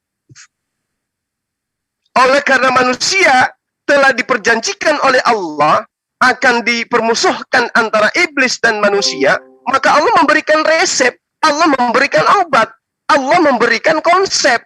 Jika engkau ingin selamat, laksanakan ketaatan kepadaku. Jika engkau tidak ingin selamat, maka ikuti apa yang diinginkan oleh musuhmu. Apa yang diinginkan oleh musuhmu? Musuhmu menginginkan agar engkau tidak taat kepada perintahku. Maka muncul tipu muslihat, menghapuskan perintahku dengan ajaran kasih. Sehingga orang Kristen tidak ada lagi yang taat terhadap perintah Tuhan itu. Yang ada hanya kasih, kasih, kasih. Kasih apa? Kasih apa kira-kira yang Kristen miliki yang tidak dimiliki oleh agama lain? Tidak ada itu. Oh, orang Kristen kasihnya adalah memberikan Indomie. Orang lain juga bisa membagi-bagikan sembako. Orang lain juga bisa, agama lain juga mampu memberikan hal yang jauh lebih itu. Orang Kristen itu harus memaafkan. Agama lain juga jauh lebih hebat memaafkan. Jadi tidak ada itu, Pak. Itu teori belaka. Hanya untuk menentang aturan Tuhan. Sekali lagi saya katakan, saya jadikan Kejadian 3, nomor 15 sampai nomor 24 sebagai pegangan untuk Bapak renungkan. Aku akan mengadakan permusuhan antara engkau dan perempuan ini. Antara keturunanmu dan keturunannya. Keturunannya akan meremukkan kepalamu. Dan engkau akan meremukkan tumitnya. Ini ikrar dari Tuhan. Ini yang dijanjikan oleh Tuhan. Jadi tidak mungkin kemudian Tuhan datang, permisi ya, aku datang membatalkan perintahku yang tadi. Kalian tidak lagi musuh-musuhan. Biarkanlah anakku yang mati di atas tiang salib. Bye-bye. Itu tidak ada yang kayak begitu. Nggak ada. Itu konsep yang dibangun oleh Paulus untuk dijajakan kepada non-Yahudi. Non-Yahudi menertawakan konsep itu. Dan itu yang Bapak praktekkan sekarang. Tanpa Bapak melihat bagaimana orang yang mengaku Kristen itu datang menjajah. Perang Dunia Pertama, Perang Dunia Kedua, ya, Hiroshima, Nagasaki, hancur lebur. Sekarang Irak dan semua negara-negara Islam hancur lebur. Siapa? Dari mana senjatanya? Dari negara-negara yang mengaku anak-anak Tuhan. Rusia baru-baru perang hancur lebur. Apakah mereka bisa digaungkan kepadanya? Kita ajaran kasih. Jangan perang-perangan. Nggak bisa. Tuhan sudah mengatakan, aku akan mengadakan permusuhan antara engkau dan perempuan ini. Wa isqala rabbuka lil malaikati inni ja'ilun fil ardi khalifah. Qalu ataj'alu fiha may yufsidu fiha wa yasfiku dima wa nahnu nusabbihu bihamdika wa nuqaddisu lak. Qala inni a'lamu ma la ta'lamun. Ada solusi bagi umat Islam. Aku ciptakan Adam, aku ciptakan iblis, mereka bermusuhan, tapi aku kasih solusi. Apa solusinya? Aku memiliki ketetapan, aku memiliki aturan, aku memiliki hukum. Kalau mereka taat terhadap hukum-hukumku, kata Allah, maka mereka akan menjadi orang yang selamat. Ulangan 11 nomor 1. Haruslah engkau mengasihi Tuhanmu dengan cara melakukan dengan setia kewajibanmu terhadap dia. Dengan demikian, engkau akan memegang teguh terhadap ketetapannya, peraturannya, dan perintahnya. Oleh karena itu Tuhan mengatakan apa? Hidup menurut ketetapanku, tetap mengikuti peraturanku, dengan berlaku setia terhadap hal yang kutentukan, maka mereka itu adalah orang yang benar, dan mereka itu pasti memperoleh hidup. Demikian firman Tuhan. Solusi ada, Pak. Inni a'lamu ma la ta'lamun. Meski kalian bermusuhan dengan makhluk gaib yang dimaksud musuh atau setan, tapi aku memiliki ketetapan. Barang siapa yang hidup di dalam ketetapanku, maka mereka akan memperoleh hidup yang kekal. Inilah yang diterangkan oleh Al-Quran kepada kami umat Islam, bahwa Allah memiliki ketetapan. Barang siapa yang ingin hidup dalam ketetapan itu, maka dia dianjurkan untuk bertobat. Ya ayyuhalladzina amanu tubu ilallahi taubatan nasuha. Jika suatu hari kakimu terpeleset oleh karena engkau mengikuti langkah musuhmu, apa kata Allah? Tubu ilallahi taubatan nasuha. Kembalilah kepada Allah dengan bertaubat sesungguh-sungguhnya taubat. Demikian Pak Martinale. Iya, baiklah. Jadi jelas penjelasan Juma ini membuktikan perbedaannya antara ajaran Kristen dan Islam. Jadi kesimpulan saya terakhir ini bahwa orang Islam itu masih meniru ajaran Yahudi, pemahaman orang Yahudi tentang penyembahan kepada Tuhan, karena mereka harus mengenal Tuhan. Jadi orang Islam kan belum begitu mengenal Tuhannya kan. Kalau orang Yahudi kan sudah mengenal Tuhannya, karena Tuhannya itu nyata. Kalau orang Islam kan belum itu. Nah ini masalah. Lalu Anda tadi angkat Kejadian 3:15. Itulah artinya bahwa Tuhan mengadakan permusuhan. Artinya Tuhan mau menyelesaikan masalah dosa ini. Itu yang dikatakan di dalam permusuhan antara keturunan itu. Itu dilakukan di salib itu. Tetapi kalau menurut Al-Quran sendiri di dalam Al-Baqarah 36, di sana Tuhan yang menyuruh manusia bermusuhan. Di situ loh, supaya coba pelajari Al-Qurannya sendiri. Ya. Surah 7 ayat 24, surah 2 ayat 36, itu Tuhan menyuruh manusia bermusuhan. Padahal di dalam Alkitab, Tuhan justru mau menyelesaikan masalah permusuhan. Di salib itu, untuk selesainya masalah permusuhan antara ular dan keturunan perempuan itu, supaya manusia bisa hidup damai. Dan selanjutnya lagi, tentang ajaran kasih. Ajaran kasih itu di dalam 1 Yohanes 4 dikatakan begini, Allah adalah kasih. Saudara-saudaraku yang kekasih, marilah kita saling mengasihi. Sebab kasih itu berasal dari Allah. Dan setiap orang yang mengasihi lahir dari Allah dan mengenal Allah. Ya. Orang yang mengasihi itu lahir dari Allah dan mengenal Allah. Gitu. Barang siapa tidak mengasihi, ia tidak mengenal Allah sebab Allah adalah kasih. Nah itu ya kuncinya kita di situ. Inilah kasih itu. Bukan kita yang telah mengasihi Allah, tetapi Allah yang telah mengasihi kita dan yang telah mengutus anaknya sebagai pendamaian bagi dosa-dosa kita. Itu jadi kasih itu menjadi hal yang utama dan diwujudkan oleh Yesus, yaitu firman, yaitu Allah sendiri yang jadi manusia untuk menyelesaikan masalah kehidupan manusia supaya manusia bisa saling mengasihi. Jadi di sini Juma sudah membuktikan bahwa berbeda dengan Kristen. Kalau Kristen mengajarkan kasih, Juma melawan itu. Bahwa ajaran kasih itu omong kosong. Ya oke lah, tidak apa-apa, itu kan masalah pribadi kita. Tetapi saya tidak mau dihukum Tuhan karena saya tidak mengasihi sesama. Begitu loh. Saya mau terlibat di sini untuk menjelaskan pada saudara-saudara sekalian supaya jangan membenci sesamanya. Itu yang saya maksud saya. Kalau ini hari kita bicara tentang kasih dari Tuhan, itu yang saya maksud supaya kita mengasihi sesama. Kalau berbeda, mari kita saling melengkapi satu dengan yang lain. Karena kasih itu sudah dibutuhkan oleh semua manusia. Tidak ada manusia yang tidak mengharapkan kasih dari orang. Tapi juga Alkitab mengatakan bahwa apa yang kau ingin lakukan orang perbuat kepadamu, lakukanlah itu. Jadi orang Kristen diajarkan untuk lakukan lebih dulu kepada orang lain. Mengasihi orang lain lebih dulu. Jangan tuntut orang lain melakukan baru kita melakukan. Itu keliru, itu bukan ajaran dari Tuhan. Tapi kita orang Kristen harus melayani lebih dulu, mengasihi lebih dulu kepada sesama kita manusia. Itu. Sehingga disinilah pentingnya kita mengenal kasih itu begitu. Ajaran kasih itu nggak bisa dilawan oleh siapapun, nggak bisa. Orang Israel itu jangan ditiru karena itu hanya untuk mereka. Itu tata cara untuk kehidupan mereka sendiri, baru mengenal Tuhan. Jadi hukum Taurat dan syariat agama itu baru belajar untuk mengenal Tuhan. Belum melakukan apa yang dikehendaki Tuhan, yaitu mengasihi semua orang. Karena dunia ini kacau, bunuh-bunuhan segala macam, karena manusia saling membenci. Itu yang diajarkan oleh Yesus supaya dunia ini aman gitu loh. Sehingga manusia harus saling mengasihi. Nah kita tidak mau dengar ajaran-ajaran lain, kita nggak mau dengar itu. Itu terserah kalian aja, kalian menerapkan cara kalian ya silakan aja. Tapi bagi orang Kristen itu harus belajar untuk bisa menerapkan kasih dalam kehidupannya, sehingga dia melakukan apa yang Tuhan kehendaki. Karena ini perintah Tuhan. Orang yang tidak mengasihi itu, dia tidak mengenal Tuhan dengan benar itu. Itu ajarannya di 1 Yohanes begitu. Karena Allah itu adalah kasih. Allah itu namanya kasih. Allah itu ada namanya kasih. Sehingga ini kalau kita menerapkan hukum kasih itu berarti kita sujud, kita menyembah, kita melakukan apa yang diperintahkan Tuhan. Karena Tuhan itu adalah kasih. Kita harus menerapkan kasih itu terhadap sesama manusia. Sehingga di sini ajaran Kristen yang luar biasa yang harus kita terapkan dalam hidup ini supaya menjadi kesaksian pada dunia ini yang cenderung balas membalas, ya. Itu yang diajarkan kepada orang Yahudi karena mereka baru belajar mengenal Tuhan. Tuhan mengajarkan mereka supaya mereka tidak kompromi dengan masyarakat di sekitarnya di tanah Kanaan itu. Sehingga mereka diajarkan supaya setia kepada Tuhan. Bahkan disuruh membunuh, memusnahkan mereka. Artinya apa? Jangan kompromi dengan tata cara ibadah mereka. Itu. Tetapi di dalam kekristenan sudah tidak seperti itu lagi.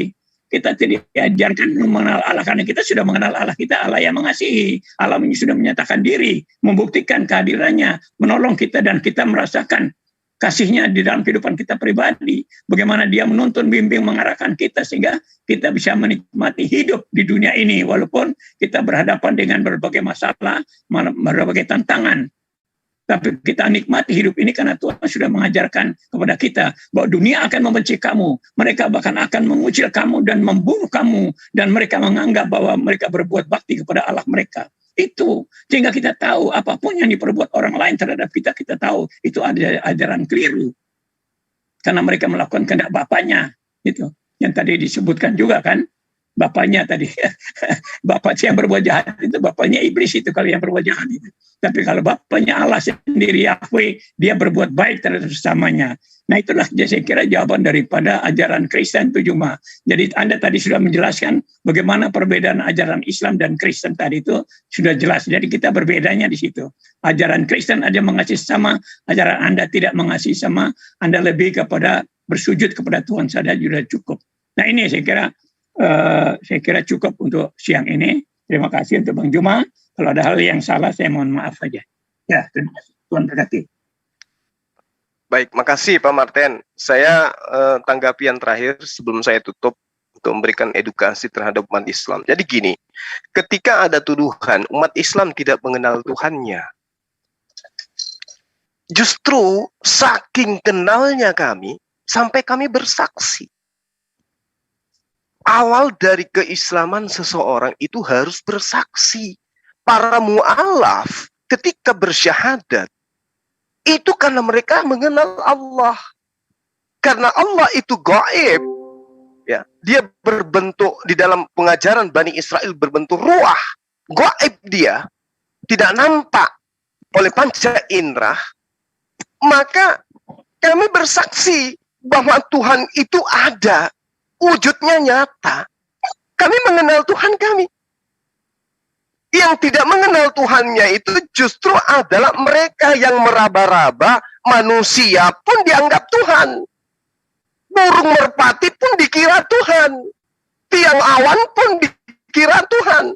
Api yang datang kepada Musa pun dikira Tuhan. Malaikat yang datang kepada Abraham, makan bersama Abraham pun dikira Tuhan. Ini kelompok orang yang tidak mengenal Tuhannya. Yesus menerangkan di dalam Yohanes 4 nomor 22, kami mengenal yang kami sembah, kalian tidak mengenal yang kalian sembah. Yesus memposisikan dirinya sebagai Muslim, menyembah kepada esensi pencipta langit dan bumi. Poin pertama. Kemudian Islam dituduh tidak mengajarkan, tidak menganut ajaran kasih. Masya Allah. Thumma kana minal ladina amanu wa tawasaw bis sabri wa tawasaw bil marhamah. Marhama, berkasih sayang. Dan dia tidak pula termasuk orang-orang yang beriman dan saling berpesan untuk bersabar dan saling berpesan untuk berkasih sayang. Al-Balad ayat nomor 17. Jadi kalau ada tuduhan umat Islam tidak mengajarkan kasih sayang, orang itu buta. Innal ladzina amanu wa amilus solihati sayaj'alu lahumur rahmanu wudda. Rahmanu wudda. Kasih sayang. Sesungguhnya orang-orang Islam yang beramal soleh, kelak Allah yang Maha Pemurah akan menanamkan dalam hati mereka kasih sayang. Rahmanu wudda. Surah Maryam ayat 96. Jadi kalau ada orang yang mengatakan bahwa Islam tidak mengajarkan kasih sayang, itu orang buta. Itu orang yang tidak ngerti Islam. Yang ada dalam pikirannya adalah apa yang disusupkan oleh pembenci Islam, bahwa Islam itu radikal. Padahal Islam itu menekankan kasih sayang. Begitu penjajah berhasil diusir, rumah ibadahnya dirawat. Pengikut-pengikutnya ketika menjajah, yang mengkhianati Nusantara pun dipelihara, nggak dibantai. Itu kasih sayang. Wa min ayatihi an khalaqalakum min anfusikum azwaja litaskunu ilaiha wa ja'ala bainakum mawaddatan wa rahmah. Inna fi dzalika laayatin liqaumin yatafakkarun. Subhanallah. Dan di antara tanda-tanda kekuasaan Allah Subhanahu wa ta'ala, Allah menciptakan istri dan dari jenismu sendiri supaya kamu cenderung dan merasa tentram kepadanya, dan dijadikannya di antara kamu rasa kasih dan sayang. Sesungguhnya pada yang demikian itu benar-benar tanda terhadap orang-orang yang berfikir. Umat Islam itu sudah diberi rasa kasih sayang. Makanya mereka mayoritas di negara ini tidak kemudian melakukan hal yang timpang terhadap saudaranya yang minoritas. Itu sudah dicoba dan kita sudah merasakan itu. Belum kita merasakan agama lain yang mayoritas, belum. Kita belum tahu kalau agama lain yang mayoritas di negara ini. Oleh karena itulah kemudian ketika sahabat saya Pak Martin mengatakan Islam tidak mengenal Allah, kami bersaksi tidak ada Tuhan selain Allah. Kata Yesus di dalam Yohanes 1 nomor 18, tidak satu manusia pun yang pernah melihat Allah. Jadi kalau mengenal Allah dalam arti kata Allahnya, Tuhannya pernah ditampar, diludahi, diseret, dibunuh, itu konsep di luar agama samawi. Itu konsep penjajah Romawi yang diajarkan pada masa mereka menjajah Yudaism. Itu konsep yang ditawarkan ajaran pagan. Tuhan dapat dilihat, diraba. Jadi Yesus datang memperkenalkan Tuhan itu kepada Bani Israel. Apa Tuhan yang diperkenalkan oleh Yesus kepada Bani Israel? Dia ada di langit. Dia yang mengutus Yesus. Mujizat yang diberikan adalah dari Bapaknya. Semua itu diperkenalkan oleh Yesus kepada Bani Israel.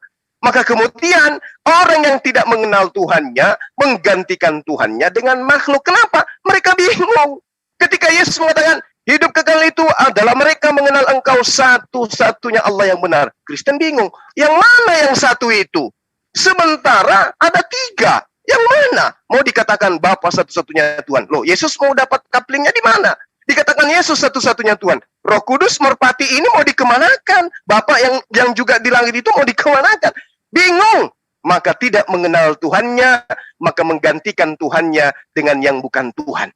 Inilah yang saya katakan bahwa kalau teman-teman Kristen mengatakan hukum Tuhan yang datang di dalam perjanjian lama dibatalkan dengan Efesus 2 nomor 15, dengan matinya anak Maria di atas tiang salib, maka dia menghapuskan, membatalkan hukum Taurat beserta dengan segala ketentuan dan hukum yang ada di dalamnya. Maka saya katakan, Anda semua bukan pengikut Yesus. Kenapa? Yesus justru menekankan, jika ingin memperoleh hidup yang kekal, kata Yesus dalam Matius 19:17, engkau harus menuruti segala perintah Tuhan. Sementara perintah Tuhan itu berkaitan dengan prosesi sujud, ibadah, menghadap ke kiblat dalam beribadah. Bukan kemudian nyanyi-nyanyi, menghayal, mendapatkan bimbingan roh halus, atau yang mereka sebut Roh Kudus, atau apa yang mereka sebut dengan Tuhan yang datang setelah Yesus terang. Itu bukan kayak begitu.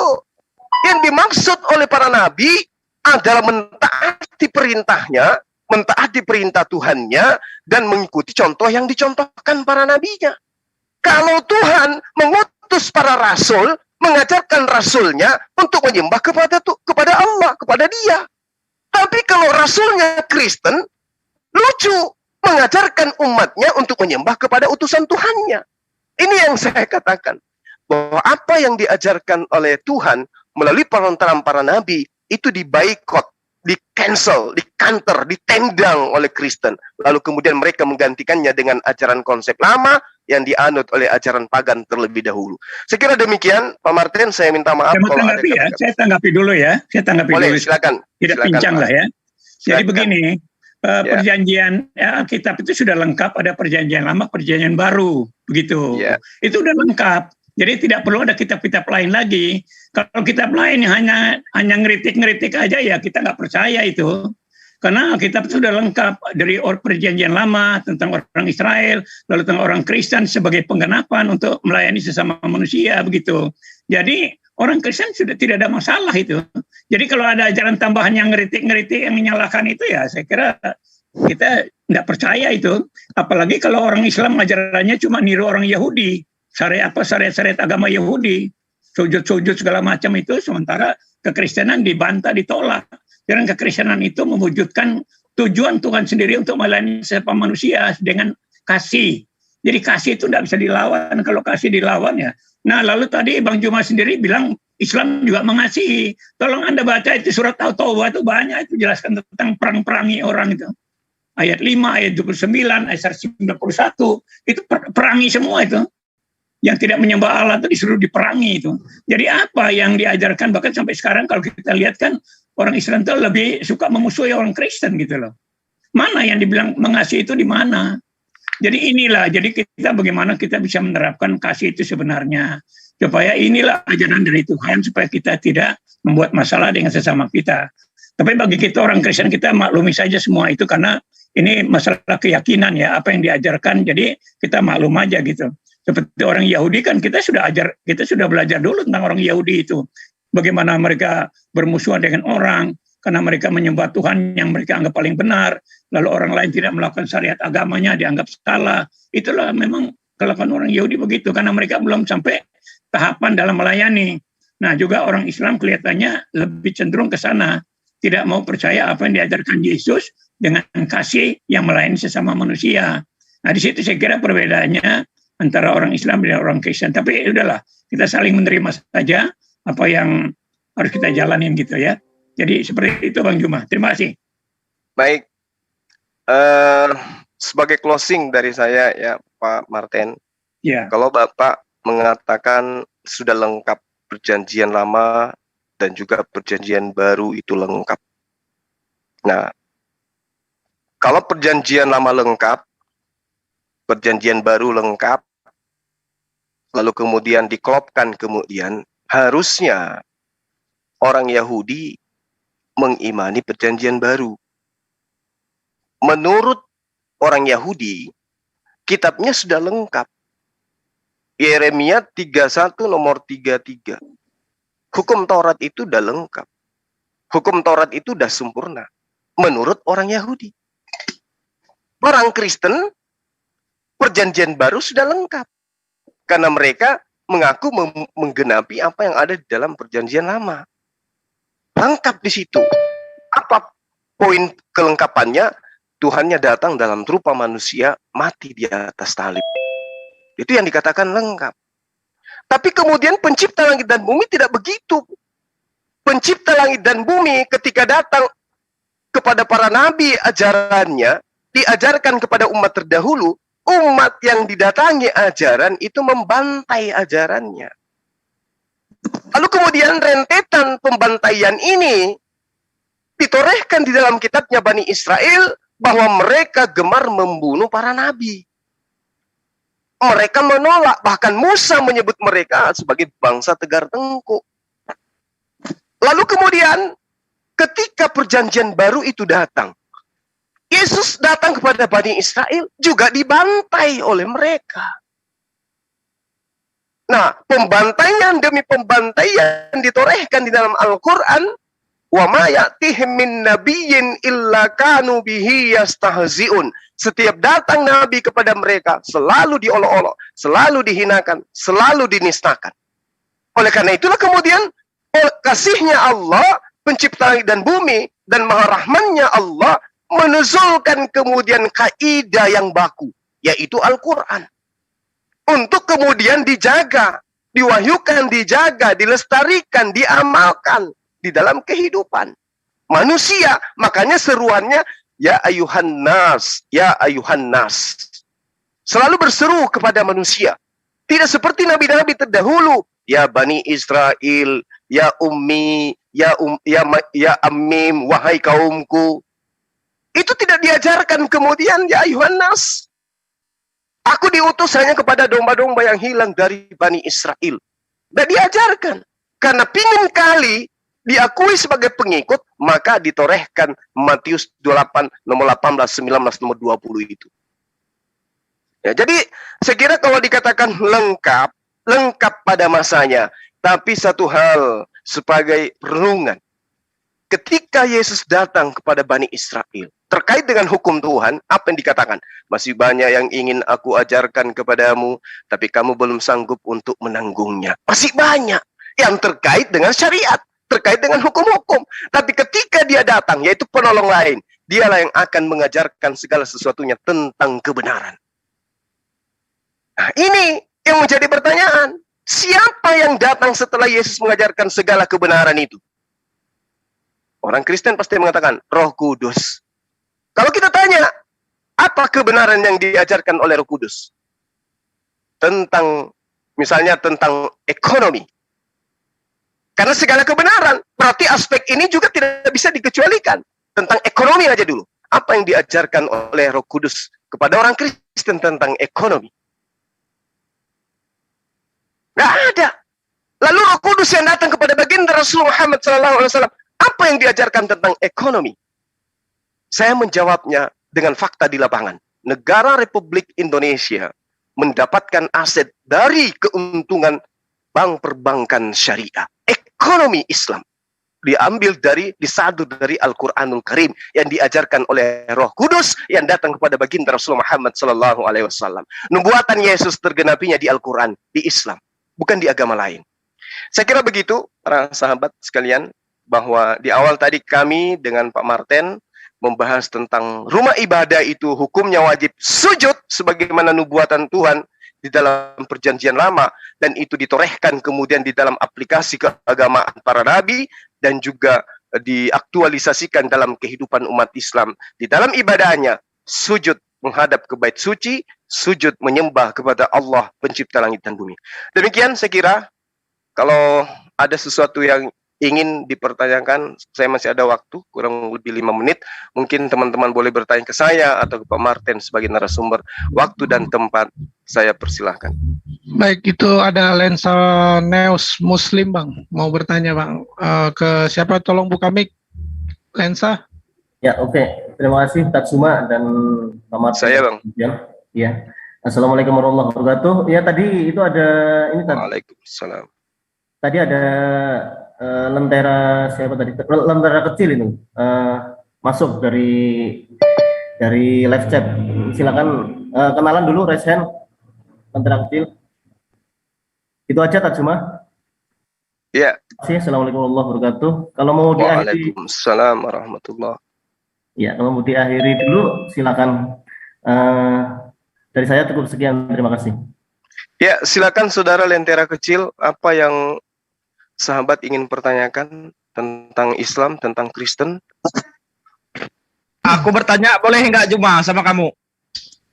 Boleh, yang penting jangan satu-satu segar daripada pendel kau lagi, ya. Nanti dulu satu-satu. Oke. Izin Bang Juma. Silakan, Bang. Iya. Saya tadi menyimak apa yang Abang sampaikan terkait dengan pemahaman Abang dari unsur pemahaman Kristen yang memang saya kira itu dari perspektif dan hayalan Bang Juma saja yang baik terlihat memberi pembenaran. Iya. Tapi begini Bang Juma, saya banyak bertanya-tanya tentang begini. Banyak debat-debat yang dilakukan antara saya sering melihat debat Bang Juma juga dengan pihak-pihak Kristen, tapi saya belum pernah dapat penyesuaian tentang pemahaman apa itu sebenarnya Tuhan berdasarkan kriteria yang sama gitu antara pemahaman Bang Juma dengan debater yang lain. Boleh saya tanya Bang Juma, kira-kira menurut Bang Juma itu Tuhan itu dinyatakan sebagai Tuhan itu apa kira-kira kriterianya? Iya. Baik. Kalau di dalam Al-Qur'an, Anda boleh baca di dalam surah Al-Baqarah ayat 255. Ya. Di dalam ayat ini diterangkan oleh Allah, Allahu la ilaha illa huwa. Jadi Tuhan yang adalah Allah, tidak ada Tuhan selain Dia. Artinya konsep pertama, kriteria Tuhan itu harus satu. Nggak boleh lebih. Nggak lebih 2, apalagi 3, apalagi banyak. Itu Tuhan. Nah, yang ditawarkan oleh Al-Quran kemudian, Allahu la ilaha illa huwa. Tidak ada Tuhan selain Allah. Apakah itu diajarkan oleh para nabi? Al-Quran menjelaskan, Zalika Isa bin Maryam qaulal haqqil lati fihi yamtarun. Nabi Isa yang datang kepada Bani Israel tidak pernah salah di dalam mengajarkan kebenaran kepada Bani Israel.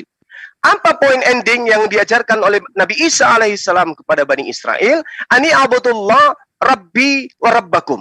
La ilaha illa huwa. Tidak ada Tuhan selain Allah. Itu pengajaran Nabi Isa. Itu yang pertama. Kemudian, yang kedua, konsep Tuhan dalam pengajaran agama Islam dan para nabi, Huwal hayyul qayyum. Dia pencipta langit dan bumi ini maha hidup. Dia maha hidup. Yang dikatakan hidup bisa saja mengalami mati. Kullu nafsin za'iqatul maut. Segala yang hidup pasti merasakan mati. Tapi ini maha hidup. Yang dikatakan maha hidup tidak akan pernah merasakan kematian meski sedetik, apalagi 3 hari, 3 malam. Itu Tuhan. Allahu la ilaha illa huwal hayyul qayyum. Konsep itu. Dan di dalam pengajaran para nabi, termasuk Yesus mengajarkan, Tuhan yang benar itu adalah Dia yang hidup selama-lamanya, kekal di langit. Kalau di dalam terjemahan baru, kekal di surga. Meski dalam bahasa Yunaninya adalah uranium, langit. Bukan paradiso, bukan surga. Itu yang pertama. Itu yang kedua. Terus yang ketiga, yang dikatakan Tuhan, la ta'khuzuhu sinatu wala naum. Ya. Dia terus-menerus mengurus ciptaannya. Dia tidak pernah mengantuk, tidak pernah tertidur, tidak pernah istirahat. Itu yang dikatakan pencipta. Jadi kategori pencipta langit dan bumi, alam semesta tidak pernah lalai untuk dijaga meski sedetik dalam hitungan manusia. Itu yang kami imani tentang Tuhan. Tuhan itu bernama Allah, satu-satunya Tuhan, tidak ada yang lain. Dia hidup terus-menerus, tidak pernah sedikit pun mati atau meninggalkan kodratnya menjadi Tuhan. Lalu kemudian Tuhan itu terus-menerus mengurus ciptaannya dan tidak pernah lelah, tidak pernah istirahat, tidak pernah mengantuk, tidak pernah tertidur. Lalu kemudian yang kelima, Tuhan yang benar itu adalah lahu ma fis samawati wal ardh. Apa yang ada di langit, apa yang ada di bumi, itu semua adalah kepunyaannya. Tidak dikatakan kemudian, aku tidak dapat berbuat apa-apa dari diriku sendiri. Berarti ketika dia menerangkan di dalam Yohanes 17 nomor 7, semua orang Yahudi sekarang sudah tahu bahwa apapun yang ada pada diriku, semua berasal dari Bapakku yang telah mengutus aku. Itu bukan Tuhan. Tuhan yang benar itu adalah lahu ma fis sama wa ma fil ardh. Kepunyaannya apa yang ada di langit dan apa yang ada di bumi. Ya, saya kira itu sekelumit tentang kriteria Tuhan di dalam konsep ajaran agama Islam. Dan itu semua diajarkan oleh para nabi. Anda boleh mengurai di dalam perjanjian lama, di dalam perjanjian baru, Anda urai tentang konsep Tuhan, tidak ada satupun yang bertentangan dengan apa yang saya jelaskan. Kecuali satu. Di dalam kitab Kejadian dikatakan, pada hari ke-7, Tuhan beristirahat. Kecuali itu. Nah, itu nanti bisa kita urai di sesi berikutnya. Silakan. Oke, baik. Saya tadi Mas Jumat sudah menjelaskan. Namun saya melihat kalau saya berperspektif terkait Tuhan tuh. Ya jujur Mas Jumat, saya mencari kebenaran. Nah, yang saya pahami itu syarat sebagai Tuhan, saya tidak berafiliasi kepada agama manapun, karena kalau tujuannya cari kebenaran, nanti kebenaran itu menunjukkan kita harus kemana. Nah, kalau boleh sepakat bahwa Tuhan itu harus serba maha dalam perspektif saya. Betul. Ya, maha adil, maha bijaksana, maha mulia, kemudian maha arif, maha segala maha. Dan pemahaman saya maha itu adalah apa ya, dia tidak pernah dilampaui kriterianya itu dari manusia dahulu sampai yang akan datang. Itu pemahaman saya bahwa kalau Tuhan itu serba maha. Kalau adil, maha adil berarti tidak ada satu manusia pun yang pernah lebih adil dari Tuhan, dari manusia yang dulu sampai yang akan datang. Kalau itu boleh sepakat, kita mungkin bisa satu pemahaman tentang Tuhan. Sepakat Tuhan? Ya. Oke. Saya pernah bertanya begini. Saya kemarin ada teman nanya, kenapa tidak masuk berafiliasi ke Islam? Pertanyaan saya begini, saya mau masuk, tetapi saya harus melakukan sesuatu itu dengan sempurna, sesuai dengan ajaran yang saya pilih, saya kata. Nah, saya tahu bahwa Tuhan itu maha adil. Maka tidak akan mungkin dia mengajarkan hal yang tidak adil atau menyuruh hal yang tidak adil kepada umatnya. Iya. Tuhan itu maha bijaksana.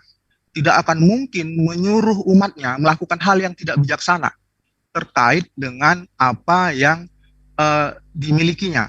Dia kan bijaksana, tak mungkin melakukan hal yang tidak sama.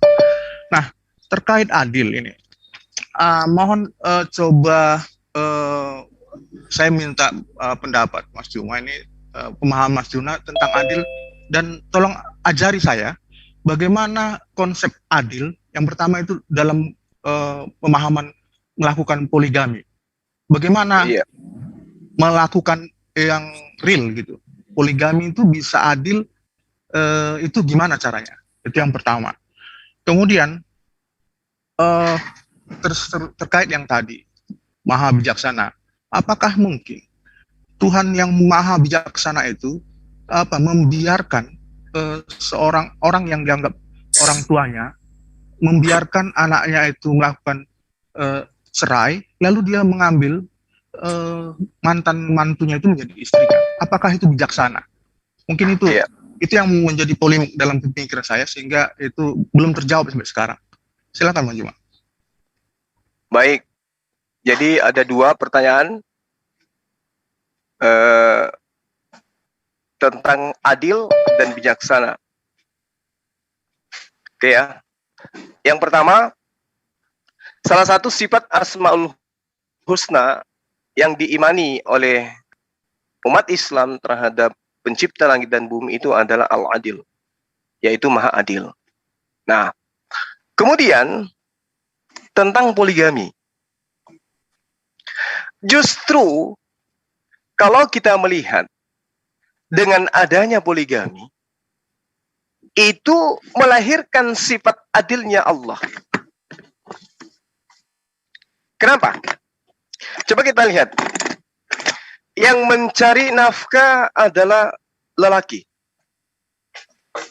Yang punya kewajiban di mata negara, di mata agama terhadap wanita adalah lelaki. Kesalahan-kesalahan yang dilakukan oleh wanita itu dipertangguhkan kepada lelaki, dunia, akhirat. Apa yang terjadi, yang timpang kemudian terhadap anak dalam rumah tangga, semuanya dilimpahkan kepada lelaki. Lalu kemudian yang mencari nafkah melalui kitab suci, anjurannya, baik kitab sucinya orang Kristen maupun umat Islam, yang memiliki tanggung jawab mencari nafkah adalah laki-laki. Maka konsep keadilan ini terbayar kemudian ketika seorang laki-laki mampu menciptakan rasa nyaman, rasa adil terhadap keberadaannya sebagai khalifah, maka dia diberi ruang untuk menikah lagi, untuk memiliki pendamping lebih dari 1.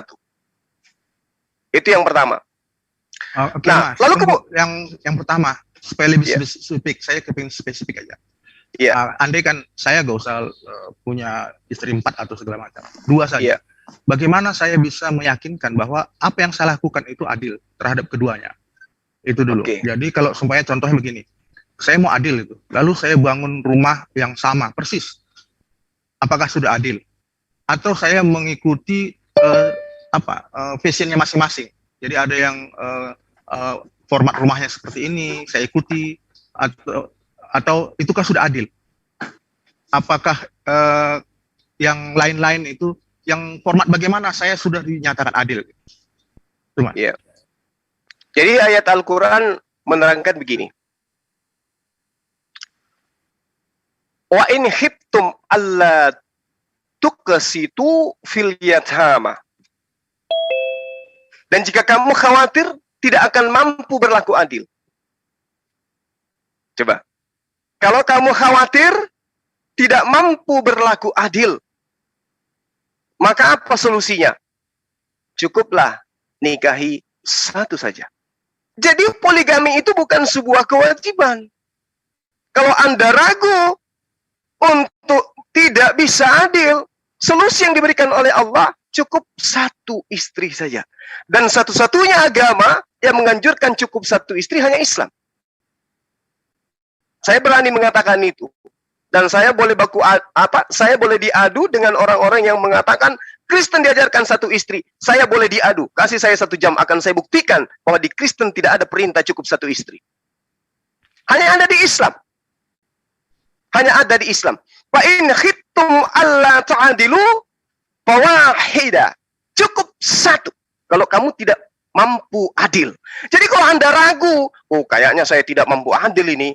Anjuran di dalam Al-Quran surah An-Nisa ayat 3. Cukup satu. Tidak usah kau repotkan dirimu. Karena tuntunannya satu, udah cukup. Tapi kalau kamu mampu adil dalam arti kata harta, kepuasan batin, kebahagiaan anak istri, kebahagiaan mertua, dan menantu, anak-anak, cucu, maka lakukan. Daripada Anda maksiat.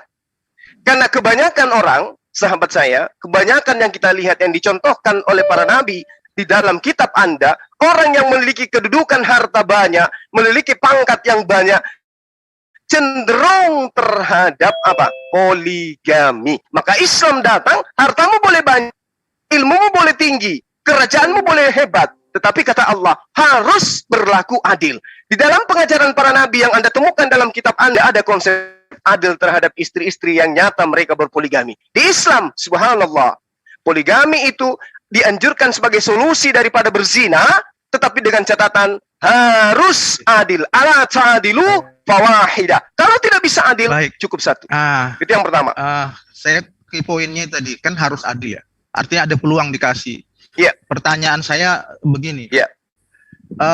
Ini kan saya maunya lebih dari satu, tapi saya juga mau adil supaya sesuai dengan koridor yang diinginkan. Artinya harusnya ada pattern atau pola yang bisa menuntun. Kalau kamu mau 2, begini caranya. Ini baru kamu bisa adil.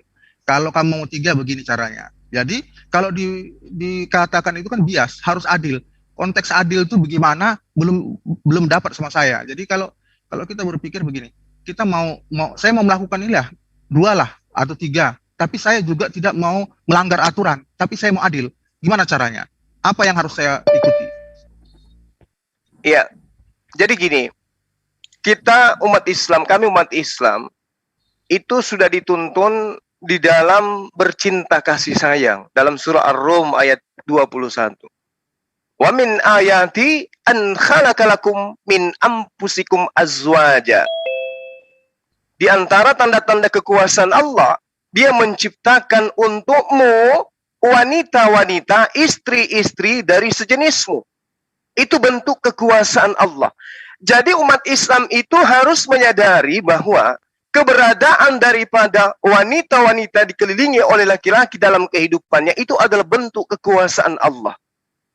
Nah, lalu kemudian diterangkan oleh Allah, orang menikah itu kudu wajib cenderung di dalam merasa tentram kepadanya. Maka kemudian pernikahan itu harus dilandasi rasa tentram, rasa kasih, dan rasa sayang. Kalau ini tidak ditemukan di dalam poligami, jangan lakukan. Itu kaidah. Wa min ayatihi an khalaqalakum min anfusikum azwaja litaskunu ilaiha wa ja'ala bainakum mawaddatan wa rahmah. Jadi poinnya harus bahagia, harus harus berkasih sayang, harus memiliki kemudian kecenderungan terhadap rasa tentram. Baik. Kalau itu tidak tercipta, maka Anda tidak dikategorikan adil. Baik. Tadi bahagia kan gitu. Saya harus bahagia. Nah, bahagia ini kan relatif. Seperti yang saya contohkan tadi. Si A dia bahagia karena dia dibikin rumah sesuai dengan keinginannya. Nah, sementara kalau masing-masing mengikuti keinginannya, ada yang harganya mungkin miliaran, ada yang cuman harganya ratusan juta. Apakah itu adil? Kalau Anda baik, kalau unsur bahagia tadi ya, nah itu, itu dulu Jadi pattern saya belum dapat pattern itu masih bias. Karena bahagia itu kan relatif. Bahagia menurut Mas Cuma dengan saya kan beda-beda. Kebahagiaan ini tidak konkret dia. Karena masing-masing perbedaan kalau makna bahagia itu beda-beda kan? Iya. Terus? Nah, bagaimana bentuknya? Kalau saya tadi supaya adil tuh, saya kalau membuat rumah paling sederhana ya, kita mencukupi kebutuhan. Apakah mencukupi itu diberikan rumah sesuai dengan sama bentuknya supaya adil? Kan itu adil dan merata. Tapi itu kan tidak adil. Ada juga yang nggak suka dengan bentuk yang seperti itu. Ada yang disesuaikan dengan keinginannya. Ada yang cemburu. Kok dia besar kali rumahnya, aku kecil. Nah, mana yang bisa ukurannya adil? Ya, baik. Jadi begini, sahabat saya. Di dalam konsep Islam yang seharusnya di dalam konsep kemudian adil dalam perspektif poligami, ya, yang dikatakan adil itu adalah mereka kemudian mampu merasakan kebahagiaan. Kalau mereka tidak mampu merasakan kebahagiaan, Allah sudah menerangkan, walan tastati'u in ta'adilu bainan nisa. Dan kamu sekali-kali tidak akan dapat berlaku adil di antara istri-istrimu. Ini poinnya. Walaupun kamu sangat ingin berbuat demikian. Ini diterangkan di dalam surah An-Nisa ayat 129. Jadi seperti apapun Anda mengurai, Allah sudah menjawab itu, dan kamu sekali-kali tidak akan dapat berlaku adil di antara istri-istrimu. Walaupun kamu sangat ingin berbuat demikian. Kata Allah, oleh karena itu janganlah kamu terlalu cenderung kepada yang kamu cintai, sehingga kamu biarkan yang lain terkatung-katung. Dan jika kamu mengadakan perbaikan dan memelihara diri dari kecurangan, maka sesungguhnya Allah Maha Pengampun lagi Maha Penyayang. Jadi kalau poligami itu sudah terjadi, maka sang suami tidak boleh cenderung mencintai satu di antara keempat istrinya atau kedua istrinya. Melainkan harus mengadakan perbaikan dan kemudian memelihara diri dari kecurangan. Itu Al-Quran menerangkan.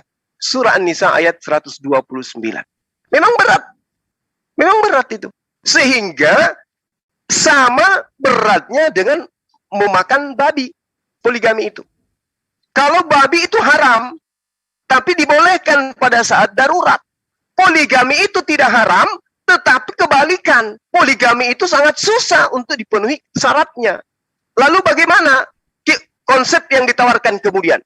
Jika istri sakit parah, istri kemudian menyetujui, lalu kemudian anak-anak menyetujui, lalu kemudian ekonomi menyetujui, lalu kemudian istri yang baru juga mengakui keadaan keluarga sebelumnya, maka itu boleh terjadi daripada istri berzina, daripada suami berzina, daripada suami ini melakukan kemaksiatan. Oke, baik. Itu yang ditawarkan oleh Al-Quran. Sebelum saya lanjutkan tentang tadi kata merasa kebahagiaan, saya sangkutkan dengan sifat Tuhan yang lain, yaitu Maha Setia. Coba tolong jelaskan kepada saya, apakah poligami, bagaimana poligami yang setia? Poligami yang setia adalah ketika orang itu bisa menjalankan syariat yang dituntun melalui Al-Quran. Apa itu? Adil, menciptakan rasa bahagia, tentram, sejahtera, dunia dan akhirat. Kalau itu tidak tercipta, berarti konsep adil itu tidak ada di dalam poligami. Oke, baik. Setia, sepemahaman saya begini. Saya logika berpikir sederhana aja. Orang pacaran, setahu saya setia itu tidak menduakan, apalagi mentigakan, apa keempatkan. Itu setahu saya setia. Tuhan itu Maha Setia. Dia tidak akan mungkin membiarkan orang lain menyakiti hati orang lain dengan tidak setia. Nah, orang contoh pacaran aja, jangankan suami istri, masih pacaran saja tertangkap dia sudah mulai selingkuh dalam tanda petik ya, bukan dia tertarik dengan yang lain, itu masuk dalam kategori selingkuh. Itu tidak terima gitu. Nah, terkait dengan kebahagiaan tadi yang Mas Dimas sampaikan, dari mana jalannya? Saya belum logika berpikir saya, ada perempuan yang bahagia dia di poligami. Sampai sekarang belum saya ketemukan ada orang dia dengan senang hati, saya poligami saya gitu, belum ada. Tapi kalau terpaksa mungkin ada. Coba mungkin pencerahan dari Mas. Apa itu Iya. setia itu bisa selingkuh itu bisa setia gitu. Jadi begini, sahabat saya gini. Poligami itu bukan jalan yang kemudian dijadikan sebagai dasar utama di dalam berumah tangga. Poligami itu hanya solusi ketika orang itu kemudian mengalami hal yang saya utarakan tadi. Istri mengizinkan, mereka ingin momongan tapi mereka tidak punya anak. Mungkin mandul dan seterusnya. Istri mengizinkan. Kemudian sang suami kaya raya dan sang suami memiliki jabatan tinggi. Sehingga kemana-mana kemudian dia tidak bisa membawa istrinya yang sudah tua untuk mengikuti bisnisnya dia. Maka dia boleh menikah kalau diizinkan, kalau dia bisa merasa adil daripada dianya berzina. Tugas di Amerika 3 bulan karena dia tidak memiliki konsep poligami, berzina di sana. Islam menawarkan solusi. Dan hal yang perlu kita pahami di negara kita ini, yang saya lihat dalam kehidupan nyata saya, justru banyak non-Islam yang berpoligami daripada Islam itu sendiri. Demi Allah, satu rumah di depan saya, Nasrani, poligami. Demi Allah, semalam saya di gunung, saya ketemu dengan mertua adik saya, poligami juga. Beliau Kristen, poligami juga. Enggak, di luar konteks tuh ceritanya Mas. Itu kan bukan. Nah, itu dia makanya. Kita kan nggak bicara tentang personal, tentang perilaku orang. Enggak, harus dikaitkan. Kenapa? Bisa. Poligami itu sensitif. Islam tahu tentang poligami. Poligami itu sensitif, harus menciptakan rasa adil. Kalau ada kemudian orang berpoligami tanpa didasari oleh Al-Quran, maka yang terjadi kemudian adalah cerai berai berantakan dalam rumah tangga. Maksud saya begini Mas Duma, tadi Mas Duma mengaitkan ke pribadi, nggak apple to apple. Contohnya kalau ada seseorang mencuri, lalu dia beragama ini, apakah bisa kita nyatakan bahwa dia justru mencuri? Kan sahabat, tidak. Inilah yang saya katakan bahwa Islam memberikan solusi yang manusiawi. Terbukti non-Islam pun mempraktekkan, kan begitu. Itu kan bukan berdasarkan keyakinannya, tapi berdasarkan nafsunya. Nah, kita kan itulah Islam. Islam itu hadir di atas muka bumi sebagai solusi kemaslahatan hidup manusia. Kalau ada agama yang tidak memberikan solusi, itu bukan agama. Nggak logika itu namanya. Logikanya nggak seperti itu Mas. Contohnya begini, ada ajaran setan menyuruh orang untuk melakukan melakukan perkawinan bebas. Terus ada yang mengikuti dari aliran lain, contoh Kristen lah, mengikuti itu. Apakah memang itu ajaran benar? Kan tidak.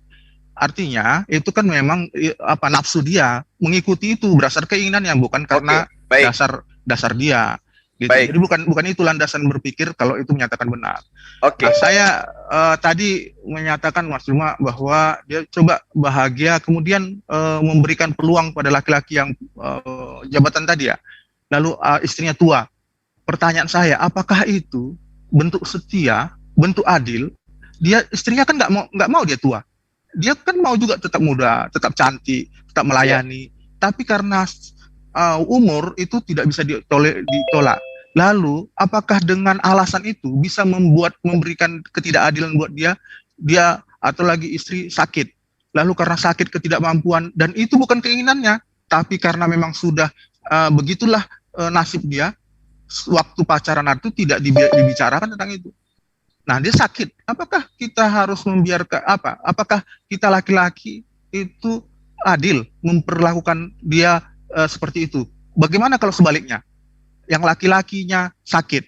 Lalu apakah boleh si perempuan melakukan hal yang sama? Itu apakah itu bisa seperti itu? Bisa.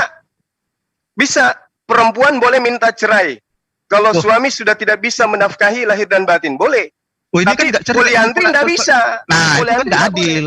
Nggak adil namanya. Nggak bisa. Nah, sekarang begini. Yang mencari nafkah siapa? Loh, ya kalau mencari nafkah sekarang kan banyak yang perempuan juga bisa nyari nafkah. Itu melanggar kitab suci. Ingat, di kitab Anda itu dilarang perempuan mencari nafkah. Menjadi guru pun, menjadi pastor, pendeta pun tidak boleh. Enggak sampai gitu terjemahannya. Nah, itu Anda membantah kitab Anda sendiri. Enggak ke sana, jangan ke sana. Enggak ada perempuan Nggak ada. dilarang mencari nafkah. Bentar Mas Juma, jangan Nanti kita melebar-lebar. akan urai itu. Nanti kita Itu akan buktikan itu terlalu ya. melebar ke sana. Saya hanya fokus pada setia tadi. Mas Juma jawab. Apakah menduakan itu masih ke kategori setia? Bisakah saya punya istri 2 tapi saya dinyatakan setia? Baik. Oke, sekarang saya jawab gini.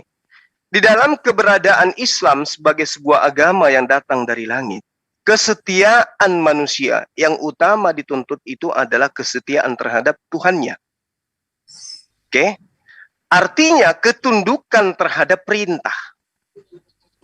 Kamu sekali-kali tidak akan dapat berlaku adil. Karena itulah cukup satu saja. Kan gitu. Tapi kemudian poligami itu bukan haram. Kalau ada kondisi yang bisa menyebabkan kemudian kamu jatuh kepada kemaksiatan, maka solusi yang ditawarkan adalah poligami. Halal. Tapi sulit. Gitu. Tidak jatuh pada kondisi haram. Tapi sulit. Ada solusi. Itu satu. Kemudian yang kedua, orang yang memilih wanita di dalam kehidupan umat Islam dituntut menjadi wanita yang soleha. Kalau di dalam agama Anda, sekali lagi saya kutip, suami harus didudukkan sama seperti Tuhan. Ya, nanti kita sesi berikutnya akan membahas tentang itu. Di Islam itu tidak. Wanita justru harus dibentuk menjadi seorang wanita yang soleha. Wanita soleha itu lebih cinta kepada Allah daripada cinta kepada suaminya. Jadi kalau seorang wanita soleha mendapatkan suami yang soleh, pasti wanita soleha ini lebih cinta kepada Allah daripada sang suami. Karena kecintaannya kepada penciptanya dan karena ketaatannya terhadap ilmu yang ada dalam Al-Quran, maka sang istri akan membolehkan dengan ilmunya agar suaminya itu berpoligami jika syarat yang ditentukan oleh Al-Quran, oleh Allah terpenuhi. Ya, pertanyaan saya nggak terjawab itu Mas Juma. Pertanyaan saya sederhana tadi. Bisakah orang yang menduakan itu dinyatakan setia? Saya jawab boleh Bang. Saya jawab boleh. Bang, dikit Bang. Sekarang begini. Sabar. Sekarang begini. Yang saya kan sudah menjawab, manusia lebih dituntut setia kepada Tuhan daripada kepada manusia, kan begitu? Sementara perintah Tuhannya boleh berpoligami, tapi dengan syarat adil. Oke, berarti tadi kalau saya garis bawahi tidak konsisten kita dengan kalau saya mengatakan bahwa tidak akan mungkin, kita sepakat tadi, Tuhan yang maha setia itu menyuruh umatnya, tadi sepakat kita, melakukan yang tidak setia. Tidak akan mungkin Tuhan yang maha bijaksana itu menyuruh umatnya yang melakukan yang tidak bijaksana. Nah, tidak bijaksana sekali seorang laki-laki itu meninggalkan istrinya atau menduakan istrinya kalau dia sedang dalam keadaan sakit. Ketidakmampuannya itu menjadi alasan untuk menduakannya. Kalau menurut saya, itu logika berpikir sederhana saya.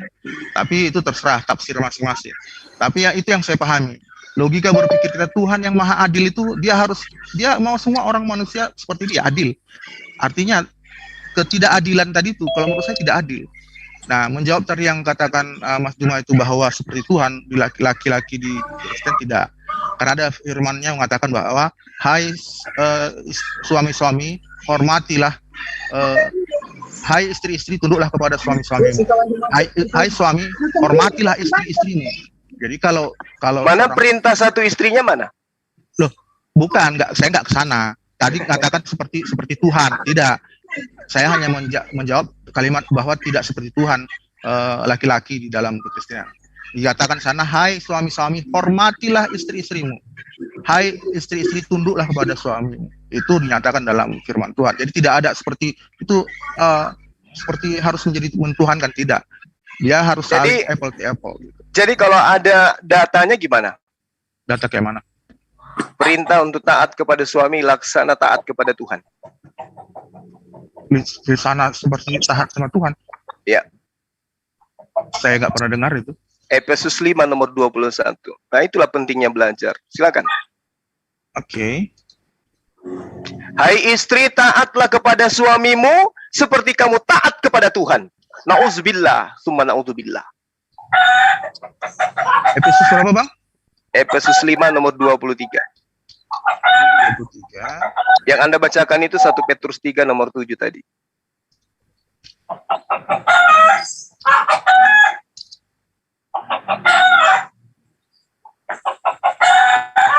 Di sini ayat 23, Allah telah menetapkan keluarga sebagai satuan.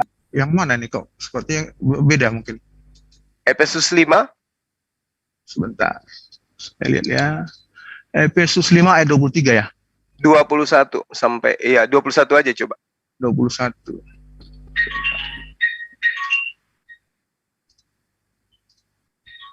Dan 21, dan rendahkanlah dirimu seorang kepada yang lain di dalam takut akan Kristus. Efesus 5 nomor 21. Ya. Tunduklah seorang kepada yang lain dalam takut akan Kristus sambil menaklukkan dirimu. Itu menurut apa nih? Katanya, dan rendahkanlah dirimu seorang kepada yang lain di dalam takut akan Kristus. Itu Efesus 5 ayat 21. Efesus 5 nomor 21. Itu terjemahan mana yang Anda baca? Tiberias, TB.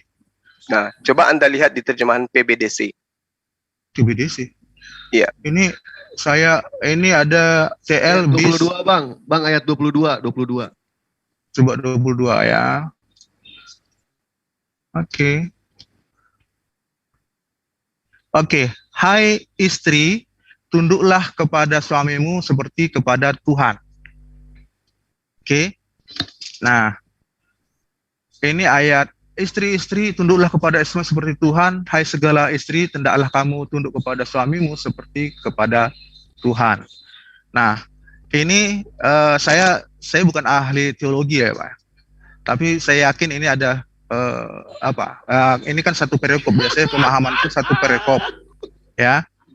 Nah, saya sebenarnya kalau saya tadi kan tidak berdebat tentang tentang Alkitab dan ini ayat-ayat, karena kalau kita debat tentang ayat-ayat tentu masing-masing punya jawaban, masing-masing punya tafsir. Nanti kalau kita, karena banyak kan debat-debat itu selalu punya tafsir, enggak seperti ini artinya, enggak seperti ini artinya. Nah, saya lebih pada, karena saya orang awam, saya hanya berpikir secara sederhana tentang ketuhanan itu. Kalau Tuhan juga itu punya kriteria menurut saya, yaitu maha adil, maha sempurna, maha kuasa, maha mulia. Nah, kalau itu kemahaan itu yang dilakukan, yang dimiliki Tuhan, dia tidak akan mungkin mengajarkan umatnya. Tadi sudah sepakat kita ke sana, bahwa tidak akan mungkin mengajarkan kepada umatnya hal-hal yang bersifat daripada dia. Jadi kalau masalah ayat-ayat, saya tidak, karena saya kapabel, saya tentang menjelaskan itu tidak paham. Jadi kalau untuk debat-debat tentang ayat, nanti mungkin ada orang-orang ahli yang paham tentang itulah menjelaskannya. Itu Mas Cuma. Baik, jadi terima kasih saudara saya. Jadi di dalam pengajaran kita terhadap keadilan Allah itu berlaku terhadap poin per poin.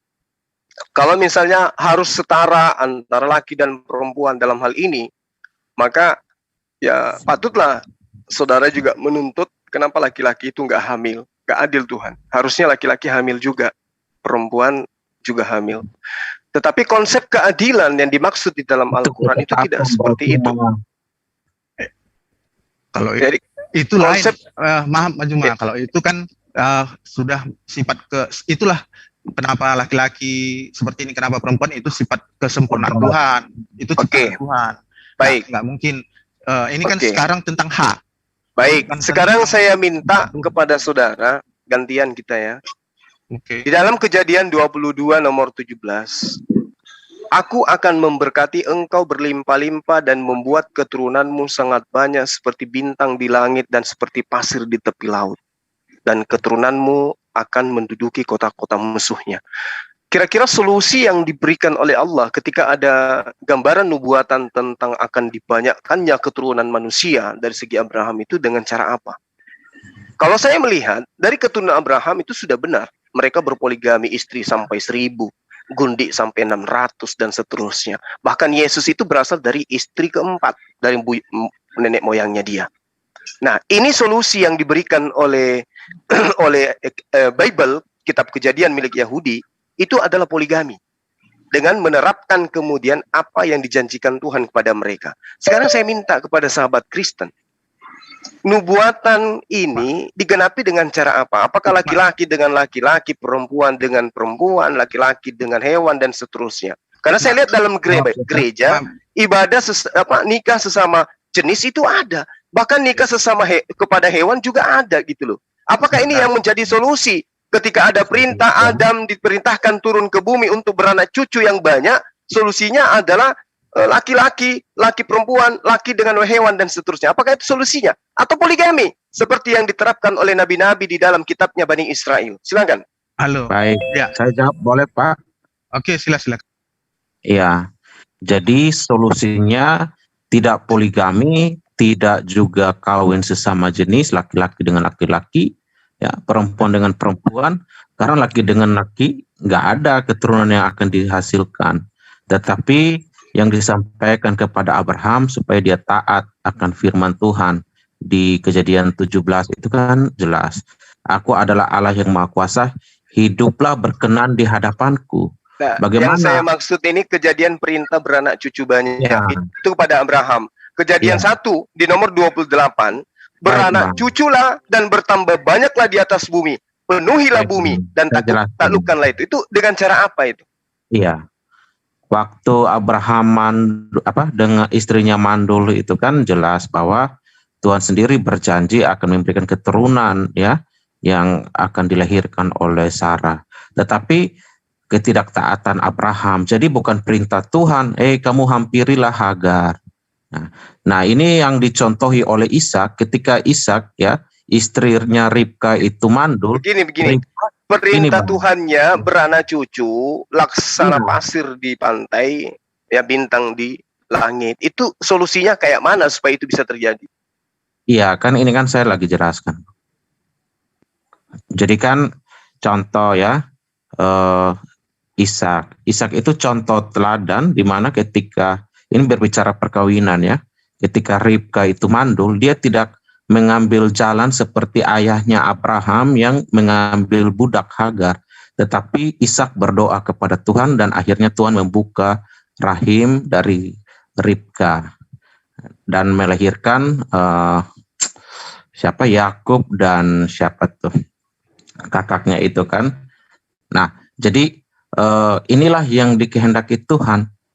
Dan ketika Yakub memperistrikan dua, itu bukan karena perintah Tuhan, tetapi itu kan karena keinginannya memperistrikan Rahel. Jadi gini, sahabat Daniel, ini kan perintahnya kepada Abraham dan nubuatannya kepada Abraham. Aku akan membuat keturunanmu sangat banyak seperti bintang di langit dan seperti pasir di tepi laut. Nah, sekarang pertanyaannya, kalau Anda mengatakan bukan perintah Allah kepada Abraham menikahi Hagar, ya, lalu penggenapan janji Allah supaya keturunan Abraham itu berlimpah-limpah seperti pasir di tepi lautan dan seperti bintang di langit, itu melalui anak yang mana? Iya, kan perintah itu kan otomatis beranak cucu dengan cara beranak cucu, tapi cara beranak cucu ini kan dengan cara yang benar, bukan dengan cara yang salah. Cara yang benar coba saya minta dalilnya bahwa poligami itu salah. Silakan. Jadi kalau kita baca firman Tuhan di dalam kitab Kejadian itu, di situ kan Tuhan menjadikan laki dan perempuan satu-satu ya. Oh, itu proses penciptaan pertama. Bukan masalah poligami dibahas di situ. Ya, kan Tuhan Yesus juga mengutip hal itu. Bukankah Dia yang menjadikan mereka laki-laki dan perempuan dan menjadikan mereka satu daging, dua menjadi satu. Jadi ketetapan itu sudah ada pada mulanya, tinggal orang mau mengikuti standar yang ditetapkan Tuhan atau tidak. Nah, jadi Lamek itu adalah orang pertama yang keluar daripada standar Tuhan sehingga dia memperistrikan dua. Kalau itu yang Anda jadikan acuan, Adam menyembah hanya kepada satu Tuhan. Kenapa Anda menggantikannya kemudian menjadi tiga? Bicara perkawinan, Bang. Nah, saya katakan kepada sahabat saya, Adam tidak ada perintah untuk tidak melakukan poligami. Kenapa Adam tidak melakukan poligami? Karena wanita cuma satu. Coba Adam saat sendiri laki-laki, wanitanya ada 5, pasti dinikahin semua tuh. Iya, tidak ada perintah juga untuk berpoligami di perjanjian lama. Nggak ada juga. Kalau ada dalilnya gimana? Nggak ada, Bang. Coba. Rut 4 nomor 13. Berapa? Rut 4 nomor 13. Oke. Rut 4 nomor 13. Lalu Boas mengambil Rut dan perempuan itu menjadi istrinya. Ya, di mana poligami? Tuh, maka karunia Tuhan terhadap perempuan itu, dia mengandung. Tuhan mengaruniai perempuan itu. Ya, di mana Boas berpoligami, Bang? Lalu Boas mengambil Rut dan perempuan itu menjadi istrinya. Iya. Di mana Boas berpoligami? Itu istrinya cuma Rut loh. Rut dan perempuan itu. Dan. Enggak begitu, Bang. Rut itu ya perempuan itu yang menjadi istrinya, bukan? Oh, enggak. Anda salah. Anda itu salah. Ada wanita lain itu. Ada wanita lain di situ. Oh, salah. Oh, salah ya? Coba baca ya.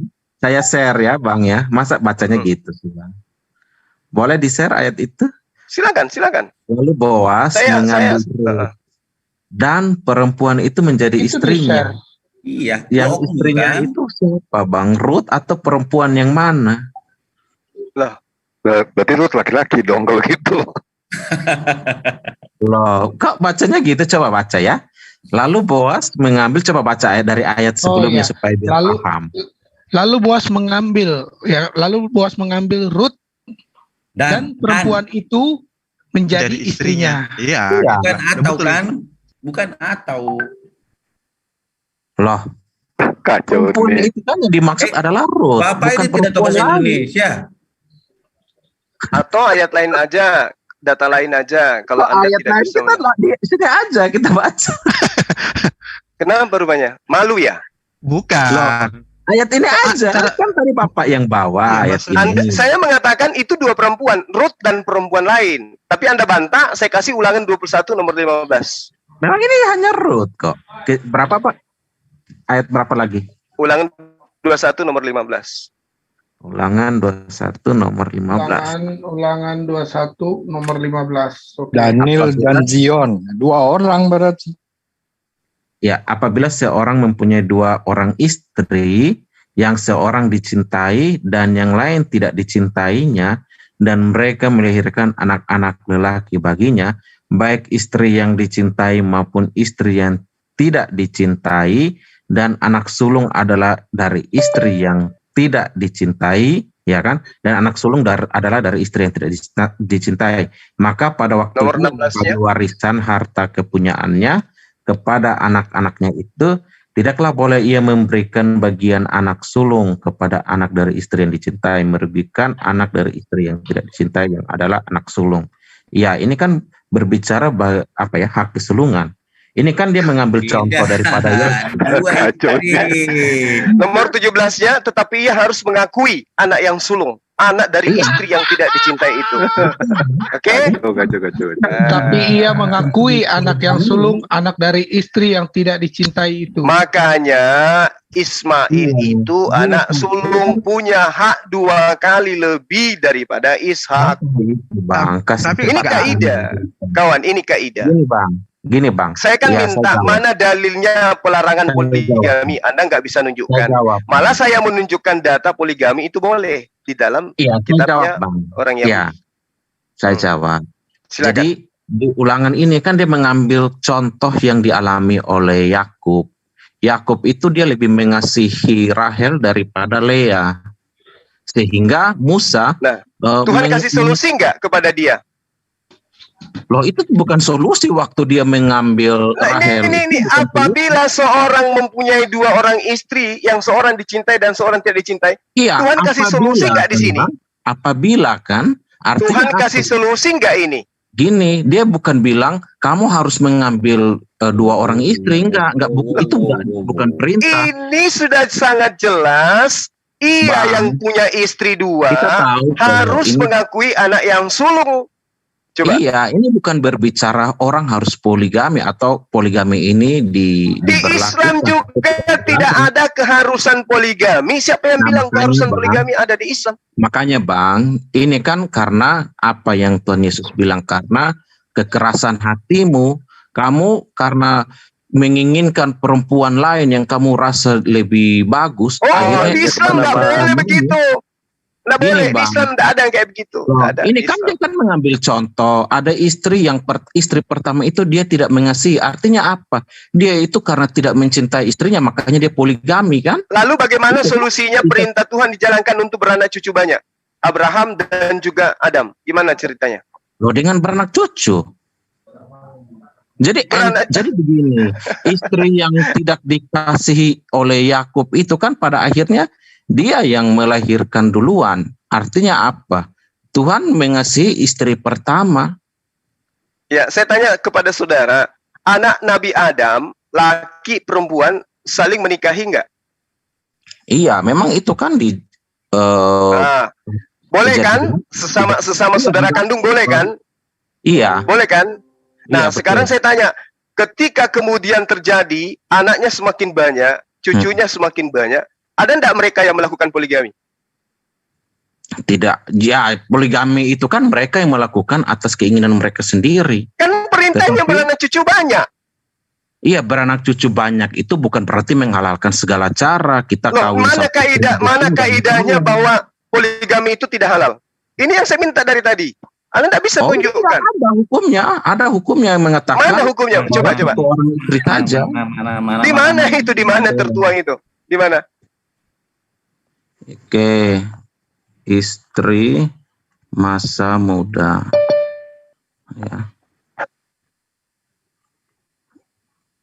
Ya, Maleaki ya. Nah, bukankah Allah yang Esa menjadikan mereka daging dan roh? Dan apakah yang dikehendaki kesatuan itu keturunan ilahi?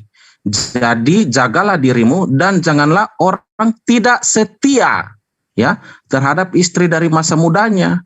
Jadi orang ya karena dia itu tidak setia dengan istri pertamanya, akhirnya dia mencari istri lain. Itu yang dinamakan tidak setia. Jadi orang itu, setia dia kedudukannya hanya tidak setia, tapi larangan poligaminya mana? Loh, orang yang melakukan poligami akhirnya dia melanggar hukum Tuhan, dia tidak setia.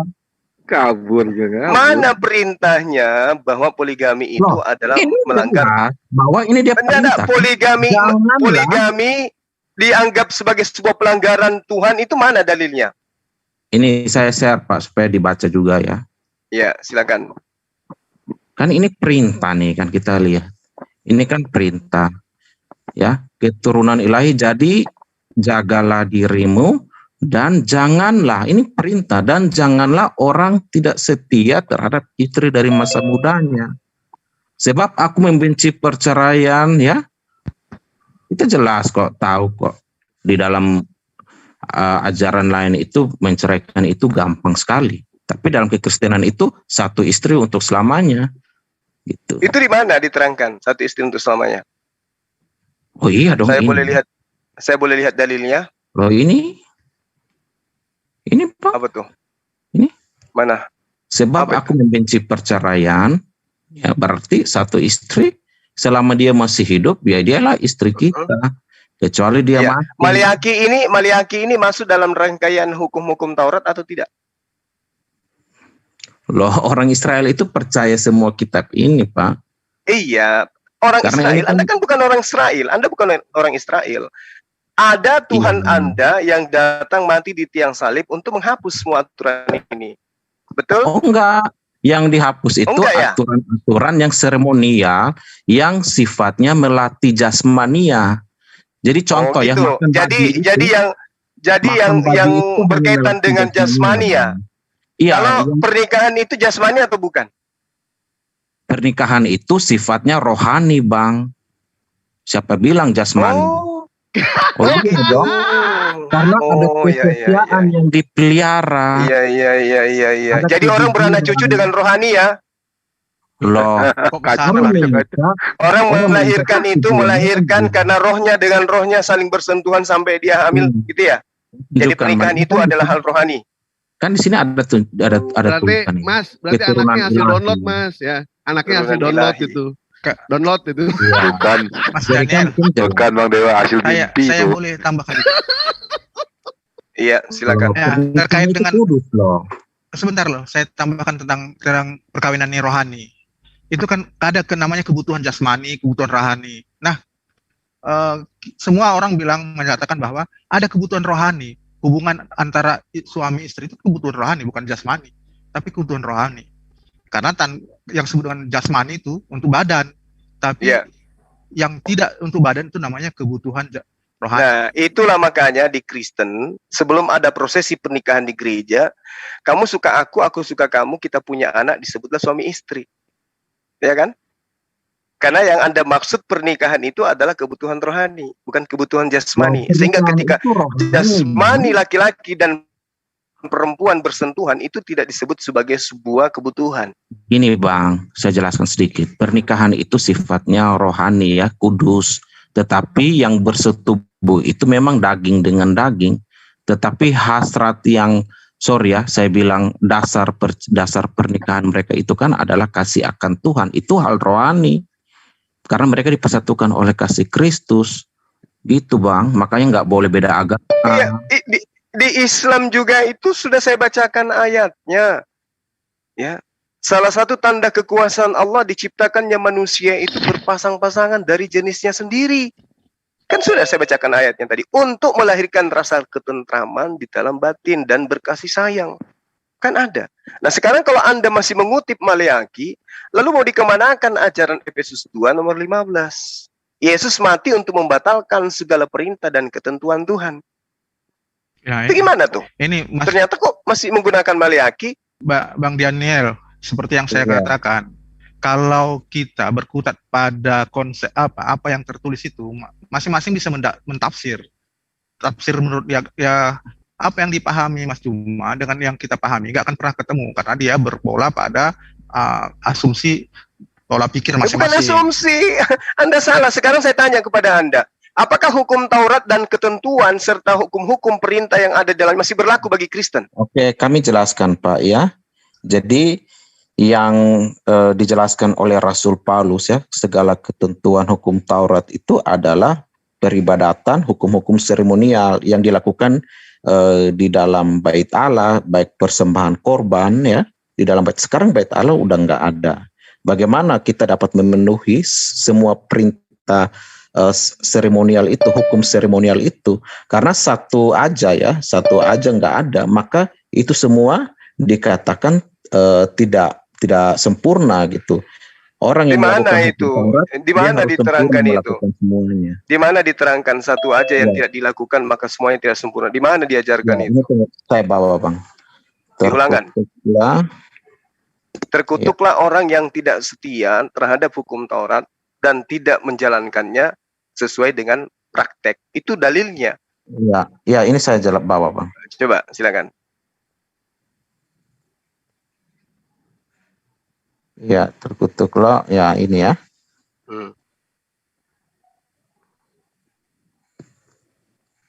Ya, jadi salah satu aja perintah yang tidak dilakukan terkutuk. Mana salah satu coba? Mana salah satu? Ini kan coba. Contoh ya. Kita ambil satu ayat aja. Ya. Ini coba Anda baca dengan baik-baik. Coba Anda baca. Ya. Ulangan 27 yang menceritakan yang seperti Anda uraikan tadi itu di mana tertulis? Ini saya baca ayat terakhir aja ya. Terkutuklah orang yang tidak menepati perkataan hukum Taurat dengan perbuatan. Nah, mana yang dikatakan salah satu ditinggal maka gugur semuanya? Mana? Oh iya, ini kan lihat setiap ayat ini kan ada terkutuk. Mana yang dikatakan bahwa ditinggalkan satu maka gugur semuanya, mana? Loh ini kan jelas Pak, kan ini dibilang terkutuk. Apa yang jelas? Anda tidak mengurai. Coba Anda jelaskan kepada saya, mana ayatnya kalau tidak dilakukan satu maka semuanya gugur. Di mana itu tertulis? Baik, saya jelaskan ya. Di ayat 26 ini kan dia bilang, terkutuklah orang yang tidak menepati perkataan hukum Taurat. Dengan perbuatan. Taurat yang mana? Iya, betul. Dengan perbuatan. Iya. Sekarang kan pertanyaannya begini. Menaati perkataan hukum Taurat yang mana? Semua ini kan? Bukan. Jadi, Anda mengatakan kalau satu tidak dilakukan, maka yang lain dilakukan pun percuma, iya kan? Batal kan? Artinya mana dalilnya itu? Artinya salah satu aja Bapak nggak lakukan, ini terkutuk nggak? Contoh ayat 16 Bapak tidak bukan lakukan. Masalah terkutuknya. Dengar dulu. Terkutuklah orang yang tidak menepati perkataan hukum Taurat ini dengan perbuatan. Sementara konsep Kristen, satu hukum Taurat tidak dilakukan, maka semuanya gugur. Iya. Mana dalilnya itu? Ada di dalam surat Paulus. Itu makanya aku bilang, ajaran Paulus, bukan di dalam kitabnya orang Yahudi. Paulus yang mengajarkan kepada Anda gitu loh. Kalau ajarannya para nabi, ketika orang itu melakukan kesalahan, maka diperintahkan untuk bertaubat. Bukan malah meninggalkan semua hukum. Memang Pak, meninggalkan satu hukum aja itu udah cacat. Iya, cacat, tapi ada perintahnya kemudian untuk bertaubat. Iya, makanya saya tanya, ketika Bapak bertobat, besok Bapak buat lagi nggak? Bertobat lagi. Itu sama aja kan. Bapak galing lubang, tutup lubang, itu nggak akan menyelesaikan masalah. Jadi kalau Tuhan kemudian orang itu bertobat, kemudian dia melakukan kesalahan lagi, itu nggak boleh lagi bertobat, gitu. Begini, jadi saya jelaskan, kekristenan itu ya, dia diajarkan supaya bukan saja menjauhi larangan, tetapi mengasihi Tuhan. Ketika dia sudah mengenal Tuhan, dia tahu bahwa buat dosa itu tidak baik. Nah, kalau dia sudah tahu itu tidak baik, dia tidak akan melakukan itu. Jadi begini. Sekarang saya tidak bisa melaksanakan Taurat. Karena misalnya saya suka minum khamar. Saya suka misalnya sabung ayam, saya suka judi. Daripada saya capek bertobat, mending saya jadi Kristen aja.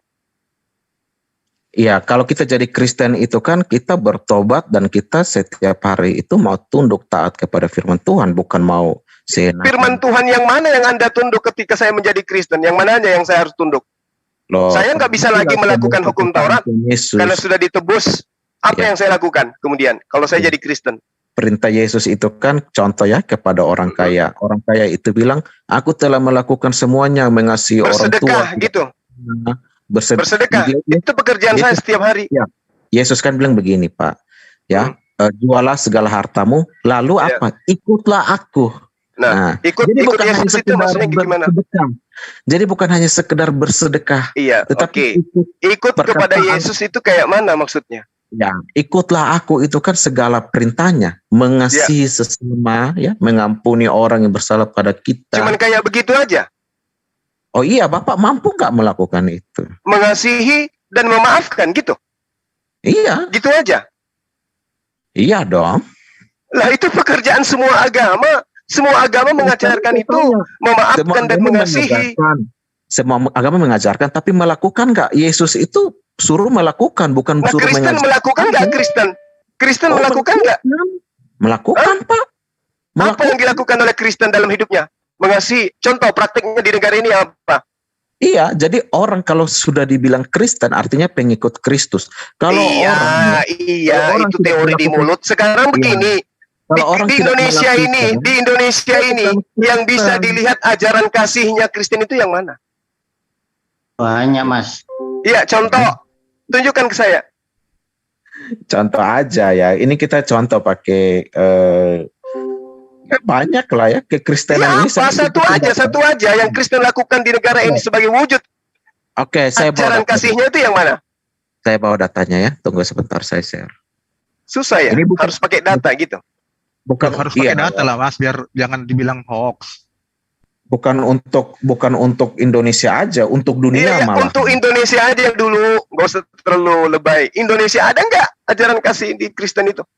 Yang bisa kita lihat dalam kehidupan nyata, dalam sehari-hari berbangsa dan bernegara. Yang mana itu? Ini contoh ya, saya pakai data misionaris agama Kristen Protestan pembentuk peradaban abad 19. Jadi, Akbar. Iya. Saya minta di negara ini wujud ajaran kasih Kristen untuk negara ini yang bisa kita lihat sebagai warga negara itu yang mana? Loh ini dia mempengaruhi dunia, artinya Indonesia pun termasuk loh. Iya. Ini pembentuk peradaban dunia nih abad 19. Jadi negara-negara yang pernah didatangi oleh misionaris Kristen, ya, negara-negara itu ketika gitu ya. negara-negara ya, itu kedatangin ketika kita Belanda. ya, mereka maju. Mereka maju, Pak. Bukan dari sisi kerohanian saja, dari sisi pendidikan, kesehatan, ya, ekonomi, sosial, itu mengalami perubahan drastis. Orang ketika mengasihi sesamanya, dia akan berusaha untuk membangun suatu kehidupan yang lebih baik, tidak membunuh, melainkan berbagi. Ya, ketika dia berbagi itu bukan sekedar kasih uang, kasih Indomie, tetapi dia membuat sesuatu yang berdampak positif bagi bangsa ini. Itulah yang namanya mengasihi. Jadi mengasihi itu nggak seabstrak yang Bapak ngomong, tapi prakteknya itulah yang konkret kita mau lihat. Iya, coba buktikan satu aja, Pak.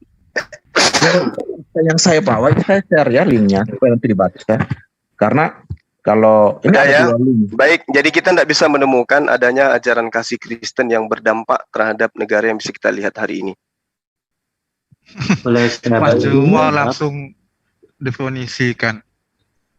Ya kan memang nggak ada, Bang. Ini ada dua. Kalau ada boleh ditunjukkan. Ini teman-teman Kristen ada dua link yang saya bagi, ini bisa dibaca. Ini pembentuk peradaban dunia ya abad 19. Bang Juma, boleh nggak saya nanya ke Kristen ini tentang barusan? Ya, silakan. Saya sembari rehat sejenak, kawan-kawan. Kalau ada orang yang menghina, kalau ada yang menghina Anda, terus Anda melaporkan, itu kasih saya nggak? Oh, saya nggak akan melaporkan. Saya berdoa bagi orang itu. Oke, berdoa. Sekarang contoh Saifuddin Ibrahim. Iya, gimana? Membongkar aib Joe, dan Joe melaporkan kepada kepolisian. Oh, itu iya. kasih sayang atau bukan? Jadi begini, kita lihat kan kalau mereka coba saya nanya, cuman kasih sayang bukan begitu? Ya, saya jawab. Harusnya Pak. jangan melaporkan dong. Saya jawab. Harusnya jangan melaporkan. Ayo, jawab. Enggak usah tekan saya, harus mengikuti jawab yang real ya omongannya ya. Iya, sekarang saya tanya, di mana orang saling melaporkan di polisi? Di mana buktinya? Bang Yang jangan barusan saya. Oh lah, ini kan kasih sayang. Anggaplah begini. Saya mencuri HP Anda. Saya mencuri HP Anda. Tadi Bapak pakai contoh kasus itu. Di mana itu satu kasus. Polisi. Bawa data dulu. Itu Joe melaporkan udah jelas kan? Joe anaknya. Mana dilaporkan? Coba. Mana datanya dilaporkan? Ya mana? Lah. Coba tunjukin. Jangan tuduh aja dong. Tuduh aja. Berarti Anda kurang piknik. Ya, tunjukin dulu dong. Iya, kalau sudah ada beritanya kan kita juga mau lihat supaya saya juga. Sudah ada beritanya. JT sendiri yang ngomong pendeta. Nah, iya, mana ini fitnah loh. Jangan Anda fitnah. Apakah yang Anda tunjukin itu realita bukan? Yang Anda tunjukkan realita bukan? Oke. Sekarang Anda jangan fitnah dulu. Tunjukin buktinya. Kalau ngomong menuduh sesuatu itu harus ada bukti. Kalau Anda di pengadilan Anda menuduh ini pencuri. Kamu harus tunjukin mana bukti dia mencuri. Jangan cuma ngomong-ngomong, mana bukti? Ayo saya tanya. Sudah cukup ngomongnya. Ya mana bukti? Anda saya buka Google. Kalau nggak ada bukti saya nggak akan lanjut. Anda buka googling putranya pendeta. Iya. Joshua Tewu melaporkan Saifuddin itu namanya menyenangkan 310. Sebentar dulu. Buka aja. Mas Yans? Saya tahu itu, makanya buka sendiri. Ya, itu berita sudah melaporkan. Di mana Joshua Tewu melaporkan? Siapa? Putranya Joshua Tewu, Joe namanya. Kan tadi kamu bilang Joshua Tewu melaporkan. Sekarang saya tanya di mana? Oh, Anda berarti budek. Mohon maaf ya. Saya bilang putranya JT, putranya JT, Joe namanya, Joe namanya. Berarti apa? Berarti apa? Loh, kamu buat isu yang baru. Tadi kan saya isu yang baru apa? Boleh, itu ada rekamannya, silakan. Lihat aja. Mas Daniel, ini banyak orang saksi, satu saksi bukan saksi, lewat dari 2 itu saksi. Di sini banyak orang, monggo. Pak Hans. Kan tadi yang bilang Mas Daniel, Mas Daniel, saya makanya kalau gini, tolong tadi Bang Juma, tolong tanya menanyakan ke Anda, tolong realisasi di mana kasih sayang ini diterapkan orang Kristen di Indonesia, itu aja. Oke. Nah, Mas Daniel sebentar, saya menanggapi yang disampaikan tadi Mas Syadi. Nah, Mas itu tadi terkait dengan hubungan antara keimanan dengan yang dilakukan oleh anaknya Josetewu. Josetewu itu bukan nabi, bukan afiliasi ke saya nggak nanyain Pak Josetewu-nya, anaknya pun. Iya, anaknya ya, siapa bahkan begini Mas Yan, bahkan Josetewu sendiri, kalaupun dia melaporkan, dia tidak mewakili keimanan. Yang mewakili keimanan itu adalah Bible sendiri. Kalau tertulis di situ, itu berarti mewakili keimanan. Jangan tiba-tiba nanti begini Mas Yan, ada seorang pendeta lalu melakukan poligami, lalu itu menjadi pengajaran, bukan. Sama juga kalau sebaliknya, ada di umat Islam yang ustadznya melakukan banyak pelecehan seksual, lalu bisa kita pertanyaan mudah tadi dari Bang Juma, pertanyaan mudah, tolong realisasi di manakah di Indonesia kasih saya itu, monggo. Misalkan contoh tadi, bentar, putranya Josetewu melaporkan karena penghinaan terhadap putranya, Jo namanya kan, Saifuddin. Monggo, kalau memang ada kasih, nggak usah melaporkan, diam. Di dalam ajaran itu kita bukan lihat ya, orang bisa saja ya, dia pakai bendera Indonesia, ini contoh aja sederhana. Lalu dia menjelek-jelekkan Indonesia, padahal dia bukan orang Indonesia, dia mau mendiskreditkan. Sama saja ya, ketika ada orang ini nggak saya jelaskan ketika ada ustaz yang dimaksudkan dianggapnya itu bukan Kristen, Bang Yan, mungkin dianggapnya bukan orang Kristen, kayak gitu mungkin. Bukan Kristen karena di situ delik aduan, kalau delik aduan itu sudah narasinya seperti itu gitu, analoginya gitu kok. Iya, makanya yang saya jelaskan itu kan kamu dengar dulu ya. Mengasihi itu yang menurut kamu itu apa? Menurut kamu mengasihi itu seperti apa? Nah, menurut kamu apa mengasihi? Kan kamu yang ngomong mengasihi kan? Ajaran Anda. Kalau saya itu mengasihi itu saya terangkan mengasihi itu secara logika manusia, bukan secara logika keimanan. Keimanan itu kan dari Allah Subhanahu wa taala, dari Tuhannya. Ini loh ajaran kekasih kamu ini loh panduannya. Saya tambahin dikit Bang Yan ya. Tunggu. Untuk rasa kasih itu kalau dalam konteks kita warga negara ya, kita toleransi, menghormati dan menghargai itu kasih ya. Tapi, nah ini tak kasih contoh ya. Kalau ada seorang pendeta membawa ayat suci Al-Quran, dia menafsirkan sendiri dengan narasi kebencian untuk menyerang Islam, seperti Al-Maidah 47 ditafsirkan oleh Saifuddin Ibrahim bahwa itu larangan orang Kristen masuk Islam. Padahal di situ jelas dikatakan bukan seperti itu. Itu gimana itu? Apakah serangan itu bukan dikatakan non kasih itu? Kalau mau lari ke iman loh ya, kalau mau lari ke iman, Anda mengatakan itu oknum atau manusianya bukan iman. Oke, kalau mau ke iman itu jelas itu faktanya ada. Gak usah ngomong terus ya. Yang Pak Saifuddin lakukan itu adakah perintah di Alkitab? Atau kalau orang yang membunuh ya berdasarkan karena membela nama Tuhan, itu ada nggak di Quran? Kita uji aja itu. Enggak, saya bertanya kepada Anda, bila pendeta membuka Al-Quran dengan narasi sendiri, menyerang dengan narasi kebencian, apakah itu kasih? Ajaran Quran. Orang yang harusnya enggak seperti itu, tanyakan kepada Muslim tafsirnya, jadi enggak muncul kebencian. Jemaah yang bertanya, pada akhirnya muncul narasi ke publik untuk memunculkan kebencian, itu jelas videonya. Mau saya tunjukin videonya Rizik Sihab memerintahkan bunuh pendeta. Tunjukin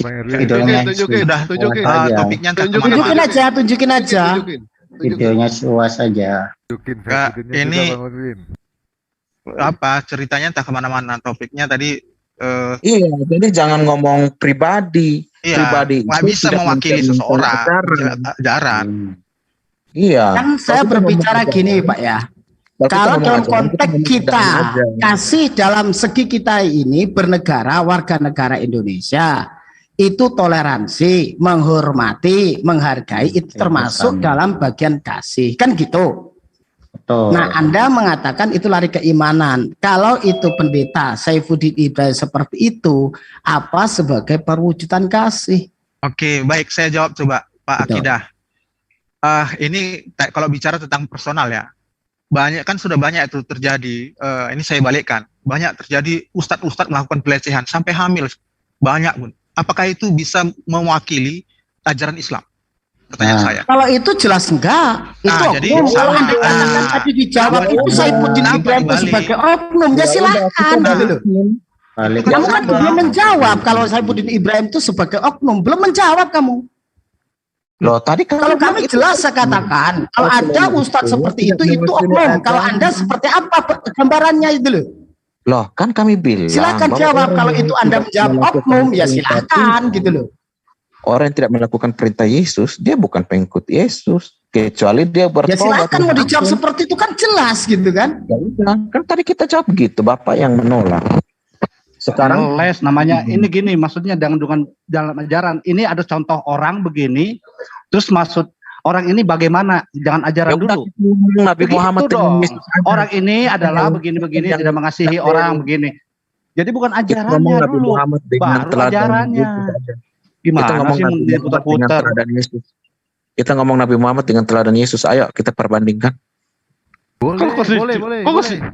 Ayo, mari. Muhammad tuh Nabi, Yesus Tuhan, kok dibandingkan, Dodol? Oh, lu takut? Oh, berarti lu takut. Iya sama Tuhan dibanding. Yang lain Muslim. Miwat nggak apa-apa. Saya nanya kepada siapa tadi ini? Saya Daniel. Oke, Daniel, saya nanya ke Anda. Yesus itu Tuhan atau Nabi? Loh, Tuhan lah. Oke. Apakah perbandingan Tuhan dengan Nabi sama? Loh, kalau kamu sudah bilang Yesus saya Tuhan, nanya sama dia atau di tidak? atas Nabi. Siapa nanya, Nabi yang sama seperti Yesus? Coba tanya. Siapa Nabi di dunia ini yang sama seperti Yesus? Sekarang saya nanya. Berarti dia di atas Nabi, dia Tuhan gitu loh. Itu logika sederhananya. Sama Paulus gimana? Di atas siapa? Oh, Yesus di atas. Oke, kalau Nabi Rasulullah Nabi Muhammad SAW dengan Paulus sama? Oh, Paulus di atas Nabi Muhammad dong. Dari mana kamu bisa tahu? Nah, itu baru. Lanjut yang lain, monggo. Baik saya jawab. Rasul Paulus, dia itu dari penjahat bertobat jadi orang baik. Nabi Muhammad sebelumnya saya nggak tahu dia itu orang baik atau jahat. Tetapi setelah jadi nabi, wah dia membunuh banyak orang. Nabi Muhammad orang baik tetap baik, Paulus penjahat jadi baik gitu ya. Perbedaannya itu. Jadi saya katakan begini ya, Nabi Muhammad itu mendapat wahyu dari Allah Subhanahu wa taala, tapi kalau Paulus itu adalah hasil penyelidikan, jelas itu. Bentar. Enggak usah. Berarti mana? Jadi pengikut Yesus. Oke, dari mana Rasul Paulus, Rasul ya, kerasulan Paulus ini dikasih ya? Ya. Dari mana? Yesus Rasul sendiri yang mendatanginya. Dia sendiri. Oh, saya presiden. Saya bisa dong ngomong saya presiden. Oh, itu diakui dengan itu ya Ananias. Diakui itu di mana? kan? Coba. Mana SK-nya? Ananias itu sebagai saksi. Oke, saya mana, tunjukin. Buka Ananias itu. Siapa Ananias itu? Monggo. Buka. Saya tunjukin. Saya senang kalau orang mau belajar Alkitab.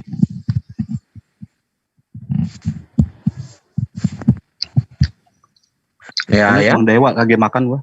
Ini yang tulisan merah ini, tetapi firman Tuhan kepadanya, pergilah sebab orang ini adalah alat pilihan bagiku. Ini diperintahkan kepada Ananias ya. Ya ini jawab Ananias ya. Di Damsyik ada seorang murid Tuhan bernama Ananias. Firman Tuhan kepadanya dalam satu penglihatan. Ananias, jawabnya, ini aku Tuhan. Mari pergilah ke jalan yang bernama Jalan Lurus dan carilah di rumah Yudas seorang dari Tarsus yang bernama Saulus. Nah ini saksi Ananias ini diperintahkan oleh Tuhan Yesus ya. Jadi disinilah ya peneguhan atau bukti bahwa Rasul Paulus itu ditunjuk langsung oleh Tuhan Yesus dan Ananias sebagai saksinya. Gitu. Gampang aja kok. Ananias itu berhalusinasi. Oke, pertanyaan kedua. Kalau memang Ananias, siapakah Ananias ini? Ini kan murid Yesus juga. Mana buktinya bahwa Ananias murid Yesus? Murid Yesus yang mana? Firman ini. Firman ini saja sudah menunjukkan.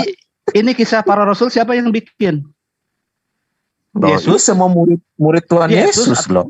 Iya, siapa? Ayo, kisah para rasul ini siapa? Yang kisah para rasul ini kan ditulis oleh Dr. Lukas, ya. Dr. Lukas itu adalah ya. Siapa Dr. Lukas? Dr. Lukas itu adalah Dr. Lukas siapa? Iya, dia itu adalah salah satu dari 70 murid. Jadi ring Yesus? pertama itu pernah ketemu Yesus. Mudah, nggak usah ring pertama 12, ring kedua 70, ring ketiga pernah mengikut Yesus. Jadi kapan? Coba. Kapan? Ada sekitar di mana? Coba tunjukkan bahwa Pak Lukas ketemu Yesus di mana? Ayo, tunjukkan. Ya, ada sekitar 500 pasang mata yang menyaksikan Yesus. Satu, kalau begitu coba sebutkan 500 pasang mata itu siapa yang melihat? Ayo. Ya. Sebenarnya kalau nanti ditanya kembali sama aja posisinya. Gampang kami menjawab. Loh, sekarang pertanyaannya. Saya nanya dulu ke sini karena dari tadi kasih. Enggak, ini masalah apa? Nah, masalah ini kan bukti. Maka kita kasih ini orang Kristen di Indonesia yang mana tolong tunjukkan satu saja. Itu Tuhan maukah engkau pada masa ini memulihkan kerajaan bagi Israel, ya? Jawabnya, engkau tidak perlu mengetahui masa dan waktu ditetapkan Bapa sendiri menurut kuasanya, tetapi kamu akan menerima. Sesudah ia mengatakan demikian, terangkatlah ia disaksikan oleh mereka dan Allah untuk mereka ketika mereka sedang menatap ke langit. Mana nih saya nungguin namanya nih, Bang Yan, nggak muncul-muncul. Orang-orang Galilea mengungkapkan, iya Pak, kan saya. Maka kembalilah rasul-rasul itu ke Yerusalem dari bukit yang disebut Bukit Zaitun, yang hanya seperjalanan Sabat jauhnya dari Yerusalem. Setelah mereka tiba ke kota, ya, ini lewat Matias dipilih untuk menggantikan Yudas. Nah, saudara-saudara, ya saya lihat ya, hal itu diketahui oleh semua penduduk Yerusalem. Jadi harus ditambahkan kepada kami dari seorang senantiasa dengan kami selama Tuhan Yesus bersama dengan kami, yaitu Yohanes. Tunggu ya. Ngeri kali nggak ketemu-temu. Biarin aja, satu perikop aja baca atau 10 perikop semua. Iya, 550.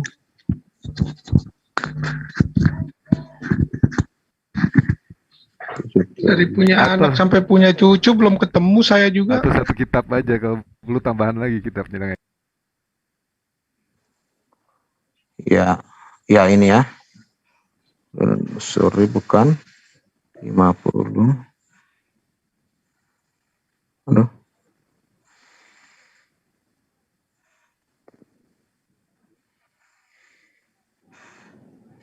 $50.000.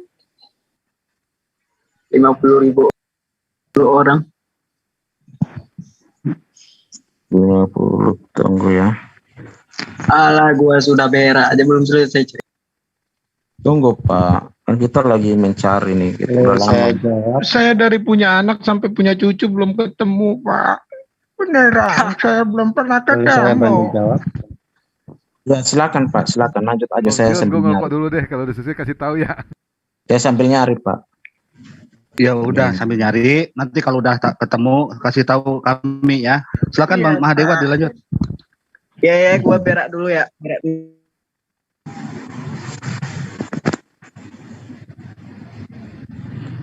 11 murid. Enggak ada. Oh, kalau nggak salah ada di Kisah Para Rasul 9 ayat 2 ayat sampai 25 itu. Aduh, ini ponakannya Andi Tanu ini. Andi Tanu ini yang punya Raja Wali. Kebingungan. Kisah Para Rasul 9 ayat 2 sampai 25 itu diceritakan seperti ini. Ya. Cerita apa, Gung? Maksudnya yang ini, yang murid-murid yang lain, yang 50 orang tuh.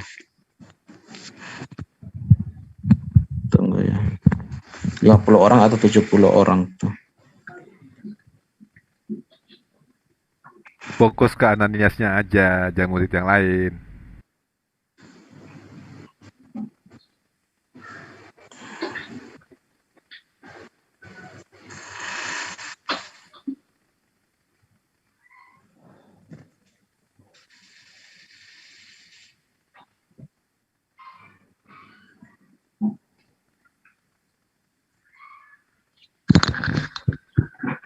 Udah sama kayak nunggu gaji. Kita aja kesel, apalagi Mungkar dan Nakir ini.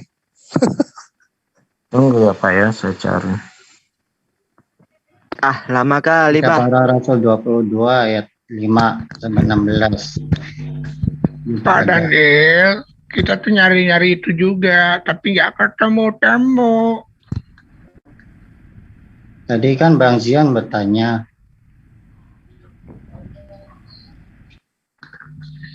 Saya cabut deh pertanyaannya. Tunggu Pak, ada di sini nih. Bang Yans tadi bertanya, ya kan? Kapan Paulus bertemu Tuhan, ya kan? Ini Bang Pak, Zion, ada ayatnya nih Pak. Ini ya Pak ya. Oke, silakan. Ya, sorry saya baru dapat. Kemudian daripada itu, Tuhan menunjuk 70 murid yang lain, lalu mengutus. Jadi ini 70 murid yang dilingkapi. 70 murid, mana namanya? Ada nggak yang namanya Lukas di antara 70 itu? Ada nggak tulisannya? Nggak ada kan? Ada hanya dong, 70 doang. Catatan-catatan itu ada. Ya, saya Ya, tunjukin. mana datanya? Tunjukin buktinya. Ada Lukas. Ini Lukas ini ada ya di dalam tulisan para rasul ya. Timotius, Filemon pun mengakui bahwa Lukas itu adalah teman ya sekerjanya. Jadi ini Markus juga ada ditulis di sini ya. Jadi jelas ini adalah Jadi murid-murid. gini, saya pertanyaannya, ini murid Paulus atau